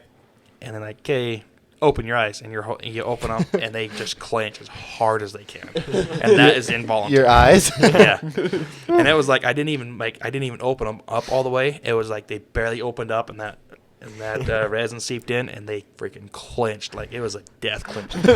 There's nothing you can do to get me to open those. So you had to like literally pry them open to see what to do. And Damn. As it's burning the shite out of you. oh yeah. It's like, have you guys ever like been cooking with like jalapenos? And then, I actually was messing with some jalapenos a few years back, and then I stuck my contact in, forgetting about it. Oh my dear God, it was. Yeah, it's like that times like 100. No, thank you. I've been pepper sprayed once. It's brutal. Yeah. It is so bad. Yeah, they gave us some like little lotion stuff. Like, here, they want to try this, see if it helps. Like, all right, so we're going out there. We like sprayed. We're drenched in snot and sweat and water and just, I mean, you have no control over your faculties at that point, right? So we have the water, and it's just like it's got a pretty good pressure around it, Yeah. And we're just like the hose right next to our face, just trying to wash this crap away, and so we finally get done, and we're kind of wash it off, and they give it to the next guy, right? And they're like, hey, you guys want to try this? This lotion or this stuff that was supposed to help with it that they made. Yeah, all right. So we spray it, and we're dabbing it because you can't rub it because it's all oil based, right? So if we rub it, it rubs it in. So we're like dabbing it and sitting there for a minute, waiting. So how'd it go? Yeah, they can stick that up their ass.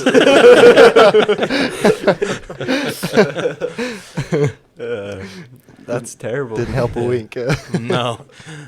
So then we just have to wait, like sat there in front of like a fan. They got all the fans they had, or a bunch of fans, had set them in front of the chairs, and we just stood there just trying to, and again, your eyes are like clamping down, so you're trying to like pry them open to just get the air in there, because that's what's starting to feel better, right? Oh, yeah. And why do they do the pepper spray and the taser on incoming cops? Is it so that you know what you're putting someone through? Yeah, so the If you pepper have to? spray, they want you to know what it feels like, but more of they want you to be able to fight through it if it's done to you. Oh. So if I'm out there dealing with someone and someone takes, or even because you can buy pepper spray, right? So if someone sprays me, or even gets mine and sprays me with it, I need to be able to fight through that. Mm-hmm. Yeah, or either that, or if I just curl up and start crying like a baby, they've now got a gun that they have access to. They've got my full belt, right?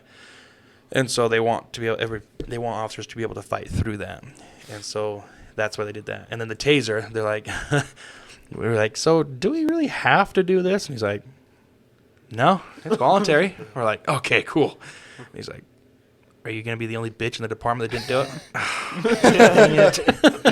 All right. Good point. I won't be that guy. Yeah.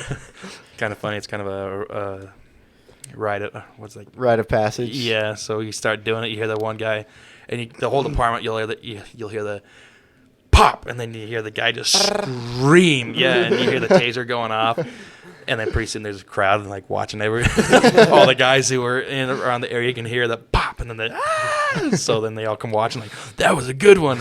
Okay, so by the time it was me, there was like 12 people back there. I'm like, oh, Don't scream. Don't scream. that don't was scream. exactly. Luckily, I didn't scream. Freaking clenched my jaw. I was like, we are not screaming. It was pretty Dang. fun. Yeah.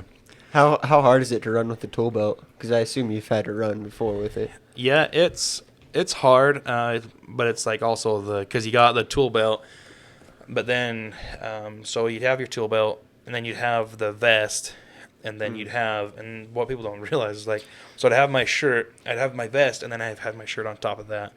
Depending on the night, I'd probably have an Under Armour shirt and also a tank top or another like undershirt to kind of absorb the sweat or to try and keep yourself warm, right? Because we got there 2 a.m. on a December night. It gets kind of cold. And so you have all that gear on you, and then you'd have your pockets, and you have the one that kind of ripped up. You have stuff in there. You'd have pens in there, and then it would open up this way. You'd have more stuff in here on both sides, and you'd have your pockets it's almost like the cargo pants, and so you'd have those pockets full, and then inside those pockets they'd have more pockets, and then so there was like a ton of pockets on you, and so you're loaded with stuff, and it could be anything from a tourniquet to a spit mask, what is that? Not fentanyl. The stuff that they put in. I'm losing. EpiPen? No. Narcan? Narcan. That's losing that name. Yeah, Narcan. You can have all sorts of stuff in it. You're loaded up because you gotta have. You gotta be prepared, right? So you're carrying a lot of crap with you, and so that was kind of the hard part, was trying to run with all of that on you. Mm-hmm. How much does it weigh, would you say? Some people have estimated about 30 pounds. Oh, so that's a fair amount. Yeah. So, and I like running. I mean, obviously, it's like 30 pounds. That's not that much. It's not. You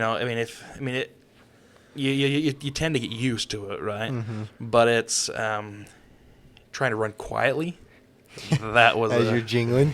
Yeah, keys are jingling, your guns, rattling, everything in your pockets are, So you're like trying to hold my gun. Just hug yourself. Yeah, trying to put pressure on my gun, not hold it, but put pressure on it to make sure it's not jiggling. Mm-hmm. Trying to hold the keys, and then you're trying to sneak up. I'm gonna get you. Yeah. Jeez. What'd you bring in your notebook? You have. Oh, I listened to your guys' podcast last time with Eli, which shout out to Eli. You guys. Yeah, he's awesome. He was Yeah. way fun to have So on. fun. Yeah, he's a Yeah. cool guy. He gave me a lot of compliments, so that was cool. Thanks, Eli. Heck yeah. But you guys were just talking about the sovereign citizens and stuff like that, and I remember Yes. so I brought a lot of my notes with some of the classes I had taken that kind of talked about those. It is in depth, and if you guys have a time limit or No. We don't. If you have a time limit, we can stop. But we're pretty good to go. okay, I think. okay, I can go for a little bit. Yeah, you just let us know whenever you're ready. Okay, And cool. if we're still visiting, having a good time, we'll just keep going. Cool. Yeah. Okay.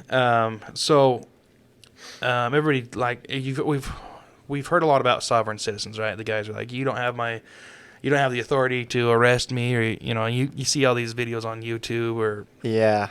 so I've seen them where they're like, I don't answer questions. yeah, yeah. You're like, oh, one of these. Yeah, and in fact, we are trained in the academy to watch out for those guys because they become extremely violent really fast. Really? Or I shouldn't say all of them, but they have a tendency to do that, and they have a lot of.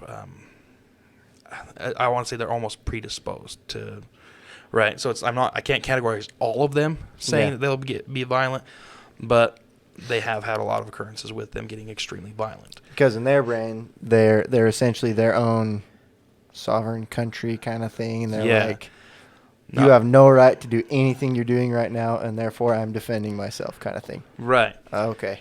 And so when when an officer goes to try and deal with these people. They you're violating my rights. You're assaulting me. And then they go off on all their stuff. Mm-hmm. And then when an officer calls in more, or if the more backup doesn't come up, and that's kind of one of the things they tend to call in backup faster because they have a tendency to get violent depending on how this call goes, right? Right. So then, they have like videos of like a guy and his 16-year-old kid pulling out AKs and shooting, killing a couple officers, and took off, and so Jesus. the officers, Holy shit. yeah.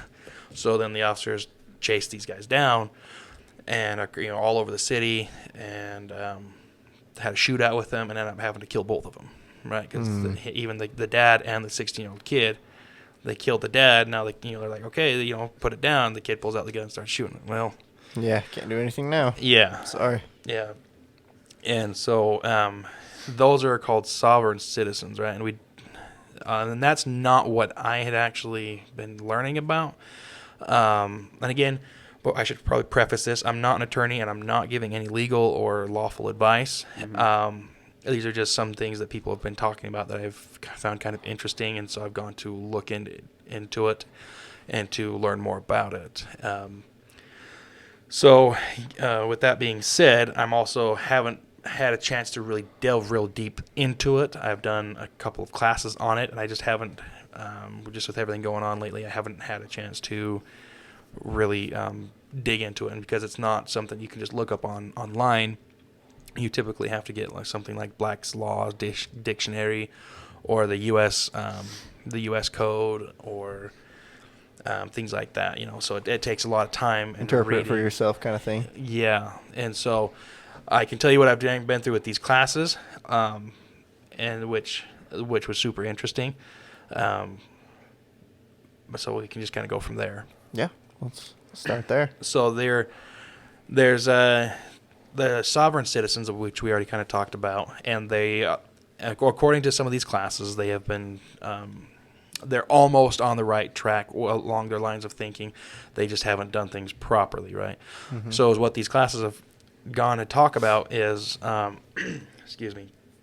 is what's called a state national, meaning, so kind of give a backstory is, one of these classes, they're essentially saying that Lincoln signed up the United States or turned it into a corporation, right? So you'll have the United States of America, and I have paper here, and I'll write it down so you can kind of give a visual. So you'd have the United States. Right, sorry, my handwriting's right. So you'd have that written down as the United States. I'm writing kind of fast, so bear with my handwriting. But so Lincoln then signs up into the corporation as all caps.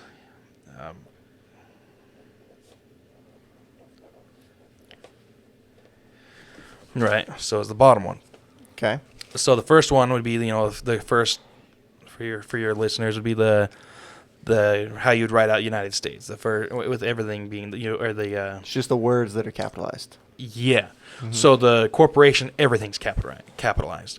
And so when things are brought to you, court cases, things like that, your name is usually always capitalized, all of it, right? And so they're bringing up against so all your name is capitalized as compared to just your first initial or your first letter of your name, which is proper for the English language, right? Mm-hmm. So when they bring that. So the corporation will be the all caps, they'll have you essentially have a corporation when you're born. They'll give you they have you sign all these documents, get a social security number and stuff like that, and it's just to register your son or daughter with the state. Mm-hmm. But is what they're saying is they are actually signing you up for a corporation, making a vessel in your name, and then they put money in this vessel. And then your vessel is traded like a stock. And so then that kind of helps run the government. So whenever you get in trouble, they take money from this stock, right?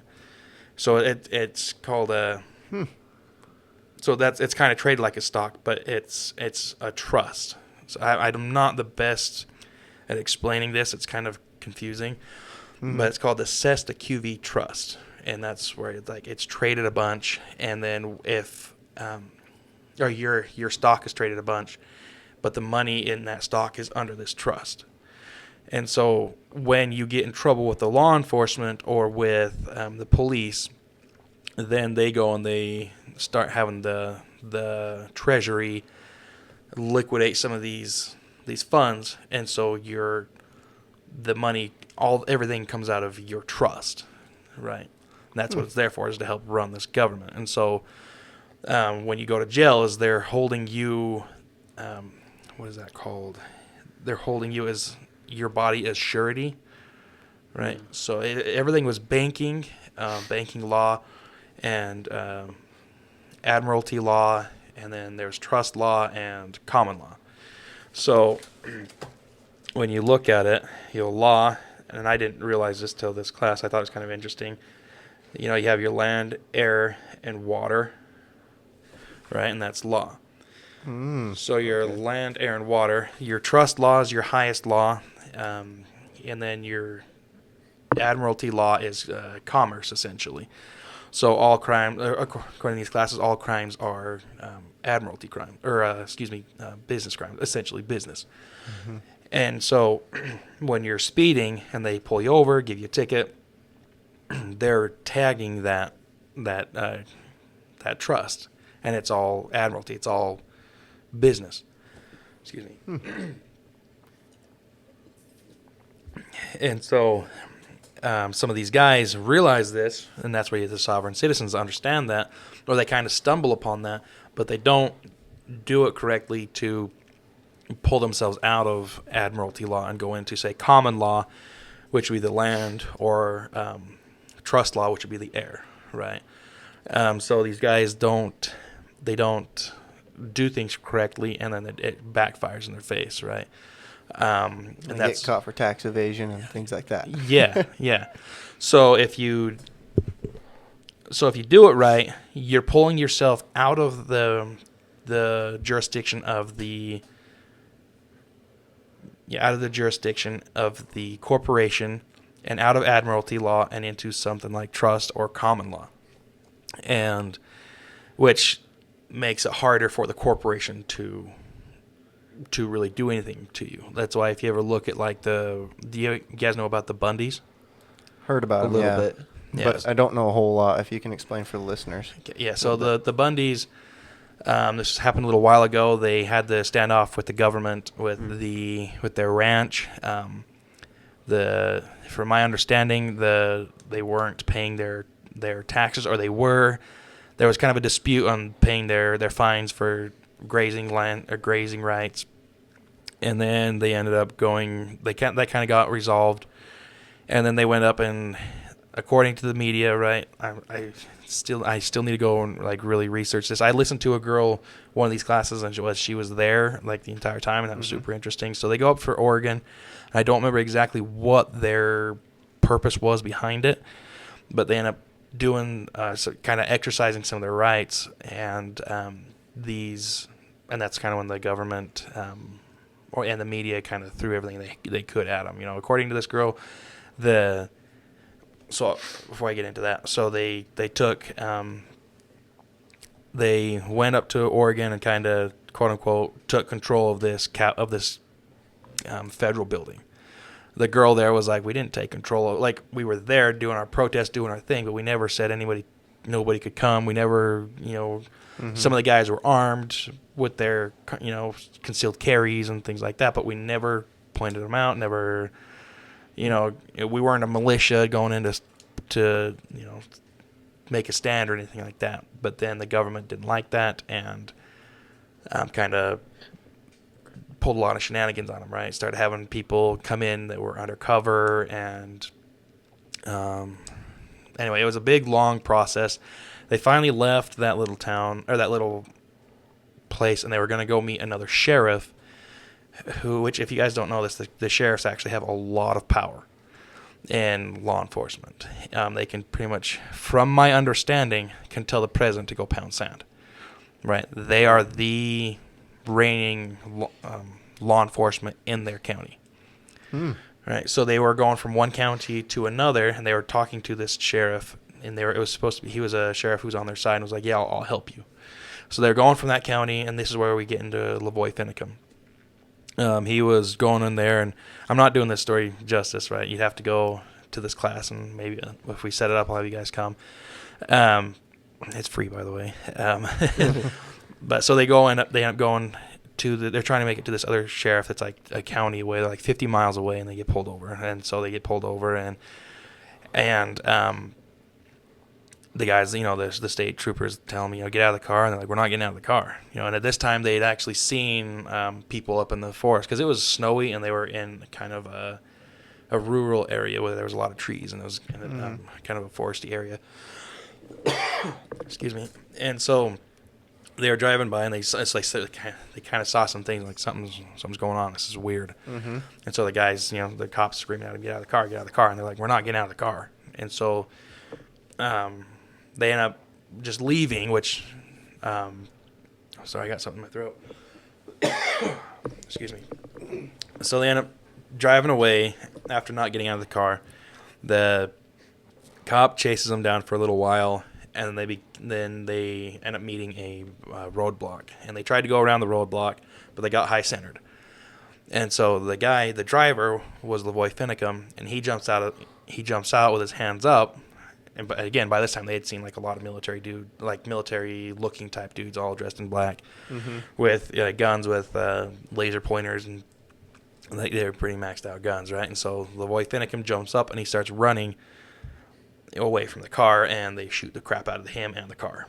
And again, this according to her, and I guess I should say my interpretation of the story she told me. It's very, very quick. Mm-hmm. Excuse me. And so then Ryan Bundy was also in there. He was also involved with the standoff that happened a little while earlier with the grazing rights. So they arrested him, and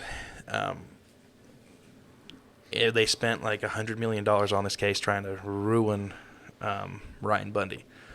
And she, according to this girl, she was saying it was the most expensive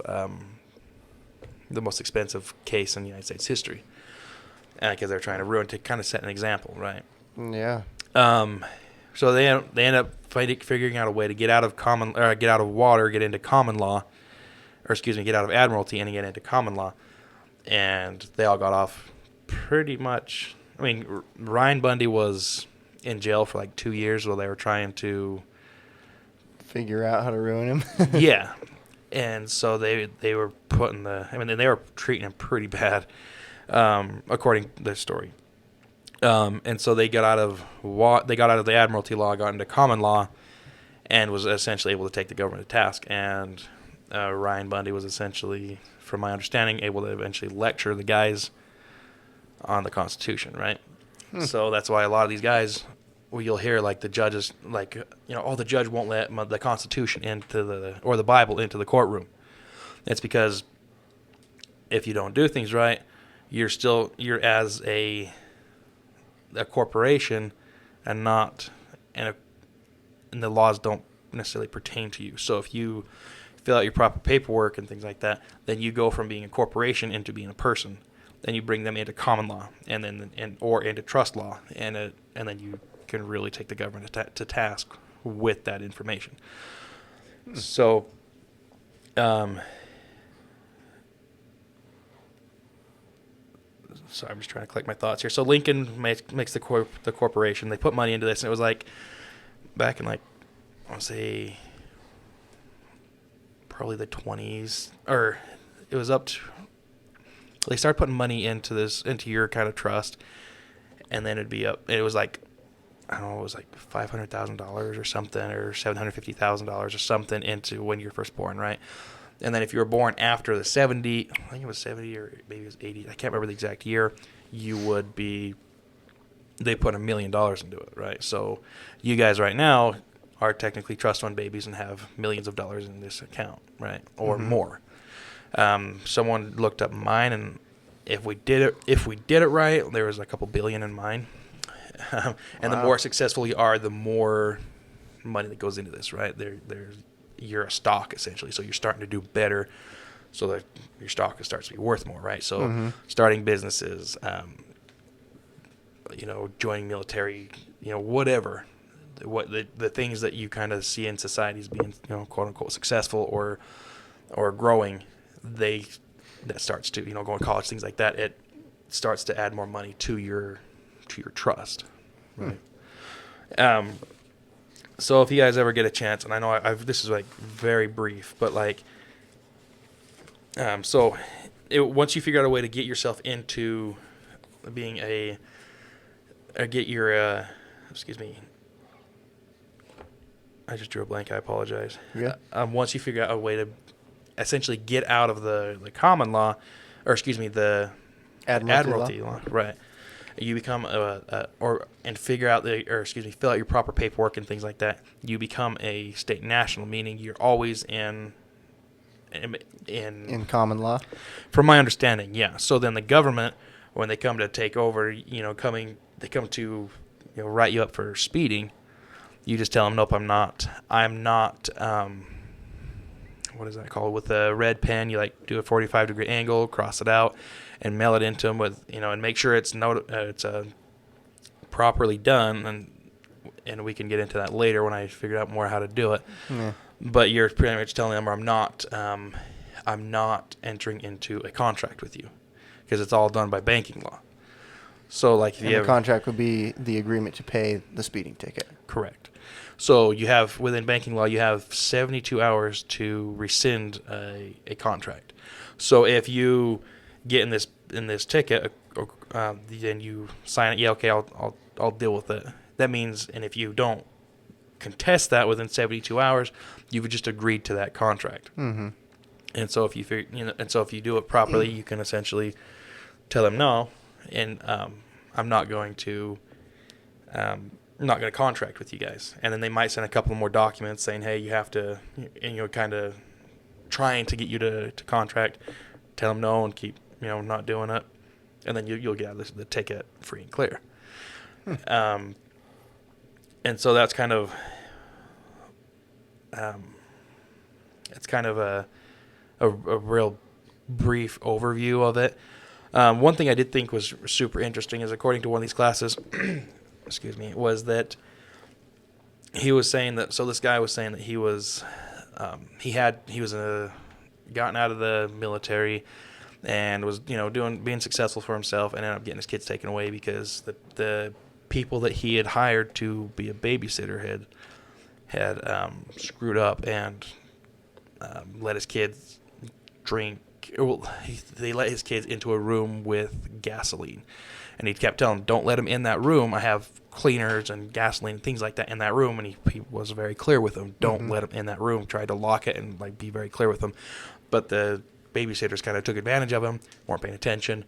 One of the kids got in there, and they couldn't tell if the kid had drinking gasoline or not. It was on his clothes, so they knew he had at least been with it, so they didn't know. So they take the kids to the hospital. Hospital calls DCFS. Or excuse me, I don't remember what it's called in that state. But anyway, they took the kids, and he was able to. He went and he started learning this from a guy, and was able to get his kids back. So this was on a Friday. On Monday afternoon, he finally met with a judge, with going through all this. Again, this is very brief. Mm-hmm. He ends up meeting this guy, and met this guy over the weekend. The guy told him, okay, this is how you get your kids back. He goes in front of the judge, meets the judge, says, I need an emergency meeting. The judge is like, okay. The judge, and he says, I need you to subpoena someone for me. And she's like, all right. So they subpoena the guy who took his kids, right? Or is either the guy who took them or the guy over his case, right? Mm-hmm. So he goes and he tells the judge everything that happened with they had the guy, the worker, the caseworker, a bailiff or a sheriff there, kind of separating the two, this guy and then the judge. And the guy tells him everything what happened, and the judge is like, looks at the caseworker, is like, is this true? And he's like, yeah.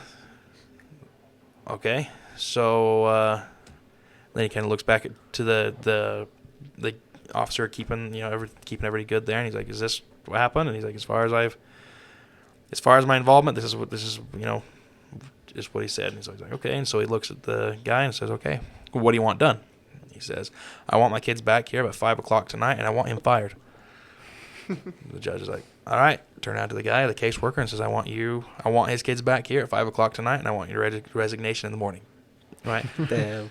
Yeah. That's awesome. Oh, yeah. So he goes through all this stuff, and he ends up learning more, right? He starts going through court, and he's teaching all this stuff. And the one thing I really liked is that he was telling me that you can, and here's what kind of gets almost conspiratorial, but it sounds kind of cool. Is you can put your name on a patent and patent your name and patent your DNA and patent your kids, right? And then make a website and put your name on a shirt. Yeah. And then have that website for sale, right? For selling these shirts. So you have a business proving that you have a business model trying to sell businesses. Maybe someone will buy these shirts. Who knows? Mm-hmm. But it kind of covers all of your trust, admiralty, and common law. So then if the DCFS comes to take your kids, no, judge, I have a business model right here. I have their names patented. And here's my, you cannot regulate business, or you cannot stop business. You can only regulate it. So I want my property back. And they've got to give your kids back. Wow. Yeah. Okay. That's wild. wild. That's Yeah. crazy. So here's kind of an example of this. I think it was, what was that guy? Michael Jordan. He had the deal with Nike, right? Mm-hmm. Air Jordans. Yeah. For us, he got like $1 billion deal out of it with them, right? And they ended up making $7 billion off of his name, right? Mm-hmm. Works great for everybody. But they told him, when you get in trouble with the law, you need to contact us. So he's like, all right. So he gets in his Ferrari and he's driving down the highway, going 100 miles an hour or however fast, and he gets pulled over. And the cop writes him a ticket. And he's like, all right. Then they leave. So he calls his Nike up. He says, hey, I was driving. It was my, got a ticket. It was in my contract. I had to notify you guys if I got in trouble with the law at all. Like, all right, we'll take care of it. So they flew out 7 lawyers, probably, on their own private jets, and they're, making a point. And they walked in and they said, we have his name patented, and we are in business. So we want to know where you had permission to even put his name on a legal document. Yeah. The judge was like, yeah. And so the judge threw it out. They did not even have the permission to put his name on a legal document. So the case was dismissed, scot-free. Right. Now that's for crimes like that. I'm not sure if you harm someone, because that ends up putting you that puts you in common law, right? Mm-hmm. So where you're harming another person's rights or rights to happiness or whatever. Exactly. So according to these people, though, and this can actually get pretty conspiratorial really quick, because they call these people like the Gadiantons or the Illuminati or this one actually they're calling it as the BAR, the British Association, or excuse me, the British Attorney Registry or something like that. So when you hear lawyers saying, "Oh, I'm going to go pass the bar. I'm going to go take the bar test," Yeah. they're taking an oath to the bar, and so they take an oath to the bar, and then they go take an oath to be a judge. But they hold you have two oaths, one to the Constitution and one to the bar. Which one's higher, right? And so people are starting to get these judges like, hey, wait a minute, this is a conflict of interest, because you have an interest with, for one, my Cesta QV trust, and for two, your oath is going against the Constitution. Which oath are you going by? And and then they got to start be very clear on what they say, because if they're if they say the wrong thing, they can actually go to jail for treason. For breaking either oath. Yeah. Well, they're going against their oath of office and treason. Wow. Yeah, that is crazy. Yeah. It's I pretty didn't even know fishy. that was a thing. Yeah. So, That's it. We're all becoming lawyers, boys. As a side hobby. So, and it kind of goes interesting in like the way, and they use the English language, and it gets really confusing, and I don't really know how to explain it over the air, right? Is because it's like you are not a person, you are a people, and so the way they word things will depend on which court you go into, right? And so that's I should have made sure I was a little bit more clear on this, and maybe if I come back on it at another time. But that's why in courts they'll be like, "Oh, this person or persons." Well, no, I'm not a person's. I'm a people. I'm a me. Yeah. Right. And so that will lump you into admiralty. And if you don't contest that, they're going to keep you in admiralty, and then they're going to beat the crap out of you with admiralty, right? And so you got to make sure that you do your proper paperwork, and I don't know all that paperwork as of yet. Me being on the law enforcement side, I learned all this after being in law enforcement. All right, I went to these classes, and so I want to talk to some of my buddies about this and see like what they think about it, right? And so like even the trials that you go to, if you have a jury trial, let's see, because there was a trial by jury and a jury trial, and they were separate according to these people. A jury trial, let me make sure I have this right. One of them was that the judge had power over the jury. The other one, the jury had power over the judge. Right? I think a trial by jury would be the one where the jury had the power. I think right? you're right. And then a jury trial would be the judge. Yeah. Yeah, I think that's what it is. I just want to make sure I'm very clear here. But so one of them would I think it's the jury trial. The judge would be able to overrun it. That's what we said, right? So the judge would overrun it. Like, no, I think the jury said you're innocent, but I think you're guilty, so I'm going to send you to prison for 5 years or whatever. Mm-hmm.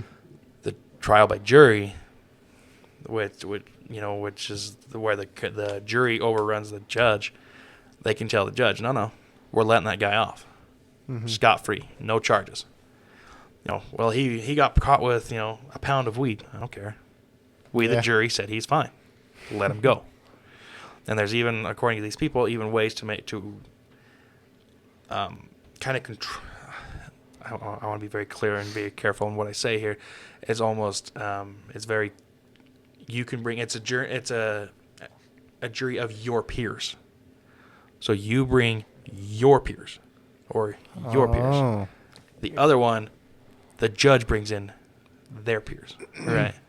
Or they brings in people for jury duty, right? Mm-hmm. But you bring in 25 of your people, because who's supposed to know you better? The guys you hang out with, or the guys who they called off the street? Right. So if you do it right, you can have your buddies, or not your peers. I don't know if you want to call them buddies, but your peers come in and decide whether you're guilty or innocent. They're going to know you better, right?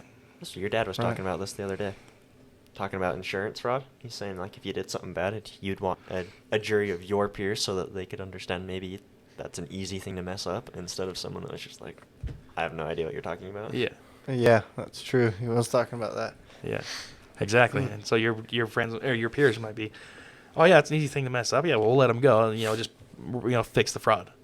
Yeah. To where the jury like, nah, he's in it. He's guilty. 30 years in jail. It's like, whoa, it was a mess. Or 30 years in prison. I'm like, well, that was a mess up, right? Right. Yeah.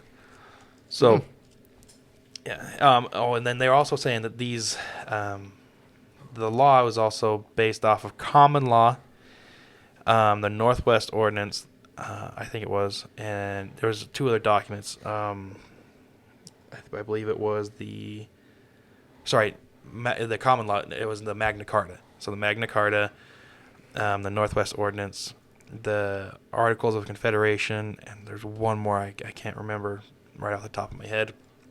And they're supposed to be all recognized in court. Not the Federalist Papers, is it? No, I don't No. think so. Okay. But so then that's why you can talk to a judge and get out of admiralty law and go into common law, because they recognize the Magna Carta. The founding fathers recognized the Magna Carta. And if you ever read the Magna Carta, it's brilliant. The guys were, do you guys know what the Magna Carta is? No. No. Never heard of Small it. idea, but I haven't read it. No. Okay. So the kings back then essentially had power over everything, right? You ever see those shows where the king walks in, hey, kill him, and they kill him? Yeah. And that was essentially it, right? Hey, I want her in my bed. Well, that sucks for her. Yeah. The king had power, absolute power. And I think it was King Edward. I think it was King Edward. And we're gonna go with King Edward right now. I believe that's the one that it was. But so he was kind of a jerk to his people, right? He was overtaxing them, taking everything. People rebelling left and right, and that's where we get Braveheart, things like that. Okay. Yeah. So the barons, which are the nobility right under the king, right? There was like 25 of them or something. They start to realize we're being taxed like crazy, and he keeps raising taxes, or will do retroactive taxes, meaning, I'm gonna tax you on your, say your stamp, but I'm gonna charge you at the beginning of this year. It goes into effect at the beginning of this year. We're like, well, it's December. Yeah, well, pay up, boys, right? So it's retroactive. Mm-hmm. So he would, or he would tax them into oblivion, or tax their kids, or and they were going crazy. He didn't have a limit. So these barons get pissed off, rebel, go to war with him, and essentially they pin him down and put a sword to his neck. And it's like, you're going to sign this. You're going to give up your power. We're going to kill you. We're done. And so and that was the Magna Carta. And they had him sign the Magna Carta, which gave up a lot of his powers, and kind of gave us the trial by jury. If you wanted to get someone in trouble, like a baron, the other barons had to be involved with that process, and you couldn't just throw him up and we'll get to his trial in 10 years. No, Had to be speedy. yeah, and there was actually a lot of process of this where the king, the Pope was involved, the kings fought it, the Edward's son fought it, didn't want it. Edward went back on it. So there was a huge fight with this, and so they finally got it stabilized, and England was, and so they ended up helping out and making the English people more free, and it's kind of funny if you actually listen to some of the things they said about the King Edward. I think it was King Edward.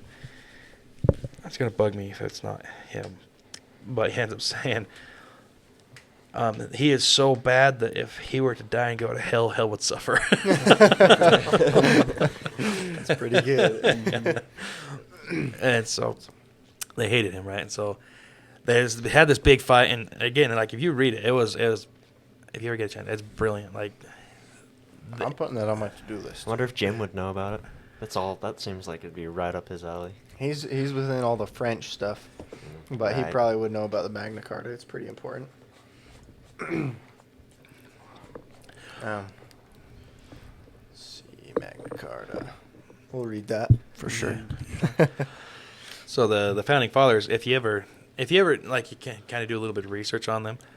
Obviously, they were brilliant men, but they had kind of researched. They researched Rome. They researched all these major societies to try and figure out how do we get our society to last? What's the proper form of government? What power should government have? And so they would go through, and that's why like Rick Kerber says, where Thomas Jefferson would be like, I want to read something in Greek, because the English didn't have a word for it, or I couldn't find the principle in English, so he'd go and learn Greek to find that principle, right? Mm-hmm. These dudes were brilliant. And so they write this, and so when it came all said and done, obviously we all know the documentation, and we all know the document, the Constitution, right? And there's just these laws and these things kind of help you bring it back to the Constitution, to where you can defend yourself in court with the with the Constitution. And I think also the Bible is also recognized in court if you do it right. Dang. Wow. That would be wild. Yeah. Crazy. So like, according to this, so Ryan Bundy goes into court and they tell him take off that. He has the Constitution and the Bible in his pocket, and they said that doesn't pertain to you. Get it out of here. Mm-hmm. And then everybody's like, what the heck? But it's because he was coming in as a corporation and they actually say that you're being as a corporation are technically dead. Like you're a dead entity, right? And so that's why you're being summoned. You're being summoned, right? And so Ryan Bundy went and filled out his paperwork, did everything correctly, and came back in with the Constitution, that same one, and the Bible in his pocket. And they were like, all right. And then Marshall actually shook his hand and was like, good to meet you. Yeah. Completely. Because now he has standing. Now he's not just a dead person Now or he's a a dead person. Yeah, and he's got power, right? And you essentially, you have power. You just got to know your rights. If you ever, and you talked about this earlier, having your fingerprints taken, right? If you're ever arrested and you're questioned without hearing your rights, they will actually lose their case right off the bat. They had a guy a little while ago in the academy. They're telling me they forgot to read him his Miranda rights because they forgot his Miranda rights, and this guy was a straight up bastard. I mean, he murderer, rapist. He was smart enough to realize, they didn't read me my Miranda rights, so he spilled the beans on everything, and they were like, "Sweet, we got this guy." He spilled the beans, everything. And they go on to the defense attorney first thing. Did you read my client the Miranda rights? And the detective went, "Oh shit." Forgot. So the guy got off. And he got off on everything because they would have built the entire case, and you Yep. can only be charged for one thing one time. Yep. And so Jeez, now he's wow. off on all of that and cannot ever go back again For any of it. because of double jeopardy. Yeah, the What? Constitution doesn't allow double jeopardy. So if you know your rights, they will save you. And it's like one of those things like I was going to say earlier, your Fifth Amendment, learn that one. Mm-hmm. Shut up. Yeah. And so when they tell you have the right to remain silent, shut up. Be quiet. You do not have to admit to anything. Your Fifth Amendment, I was watching a show a little while ago, and a lawyer was like, if people with the Fifth Amendment, why does anybody say anything? I was like, yeah, that's pretty fair, Yeah. Fifth Amendment and the Fourth Amendment, right? And if you don't know it, so we'll go talk to people and be like, hey, so you have the right to remain silent, and we'll give them the Miranda rights, and it's like, okay, do you want to talk to me still? Like, yeah, okay, cool. And then they talk, and everything they say, Can and will be used against them. Yeah, yeah. Usually, with me, when I did that, I was recording. Mm-hmm. So you're just jabbing away, and I'm like, cool. And then I attach the recording to the report, right? Or even if, so a cop walks up, you're not under arrest. Like we had a guy who was drunk, right? And he got in an accident. And so we walk in there. We had to be there with him, and he's like talking. We're like, hey, we don't need to know that. Okay. But he kept talking. We're like, we don't need to know that. Okay. And he kept talking. So we're like, all right, we're recording. Everything he said went into the report. Damn. But because we didn't ask him, right? We can be nice. We can be nice. Hey, how was your day? Are you okay? Are you feeling okay? Yeah. You're in an accident. Are you okay? Are you feeling okay? Is there anybody we can call? Can we help you out? But it's like, oh yeah, I went and I had a fifth of Jaeger, and it's like, I didn't ask you that. Yeah. So learn your rights because they will help you, and that was like the biggest thing. And that's kind of one thing that I'm kind of getting off topic here, but when everybody gets all, they get all frustrated with all their political stuff that's happening nowadays. They go running in all full of piss and vinegar. We got to go, storm Washington or whatever, and which I don't advocate. Right? No. Be very careful in what We you do. don't either. Yes. Yeah. No violence. Yeah, okay. We're all in agreement here. But it worries me is because everybody gets so pissed, gets so full of piss and vinegar, and they go and they want to change something, but they don't understand their rights or why things were set up. The law or how to change any of that. Exactly. Well, they just want to change something. I understand that, but you Right. need to have the knowledge behind the zeal, right? Right.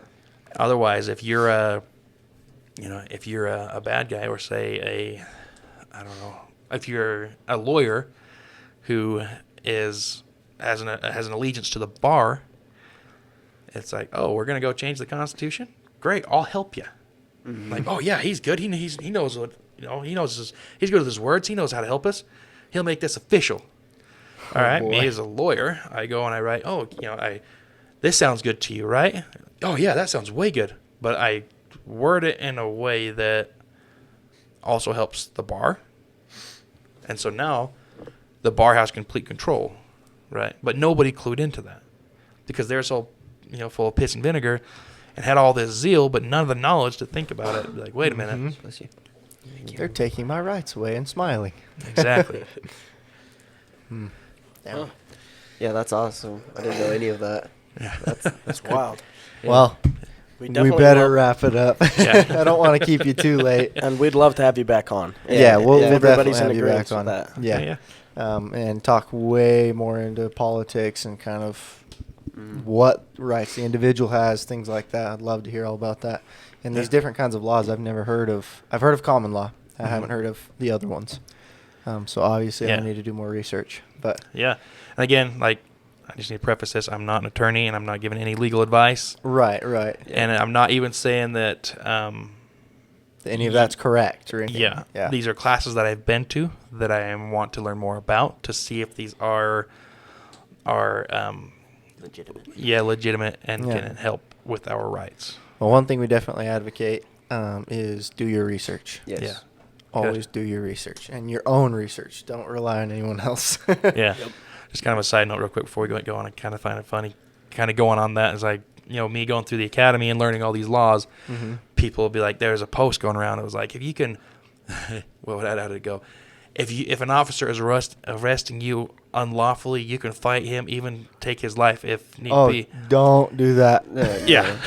He And will so probably take yours. Yeah, and so I saw that, and people were posting that, and and they're loving it, and and they start to get all passionate, like these are our rights, and I would post on there like, no, you can't do that. The Supreme Court might throw out the arrest, but if you hit the officer or if you kill him, that is a crime, and they'll throw out the arrest of why you got arrested. Okay, we won't charge you with that, but we're going to charge you with the assault and the murder. Mm-hmm. And so it's kind of that.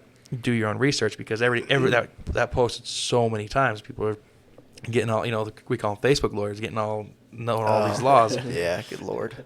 Yeah, and then end up beating.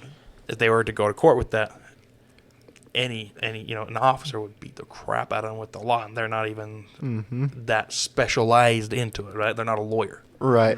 so a lawyer would rip them apart. Oh yeah.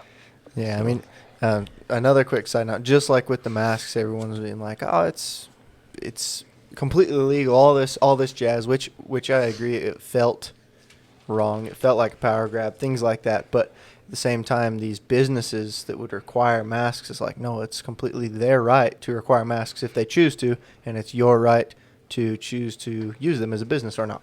Yeah. And people are freaking out at these businesses. Oh, they should be sued, this and that. It's like, no, that's their choice and your Yeah. choice. Don't confuse that. Exactly. But Do you have any life advice for our listeners, or any advice at all? any final words for this podcast for you? Yeah. I would just probably have to say, know your rights and protect them like your life depends on it, because it does. Yeah. There you go. Amen. And with that, don't forget to like, share, subscribe. We are Comment. Yes. comment too, please. Let us know what feedback you have. If we can do anything better. We will be popping up on Spotify here soon, as well as a couple other podcast websites. We're doing a little more research into that, seeing where we're popping up. But yeah, don't forget to check out our merchandise tab on our website, infinitysummitgroup.com. See you guys next week. Peace See out. you guys.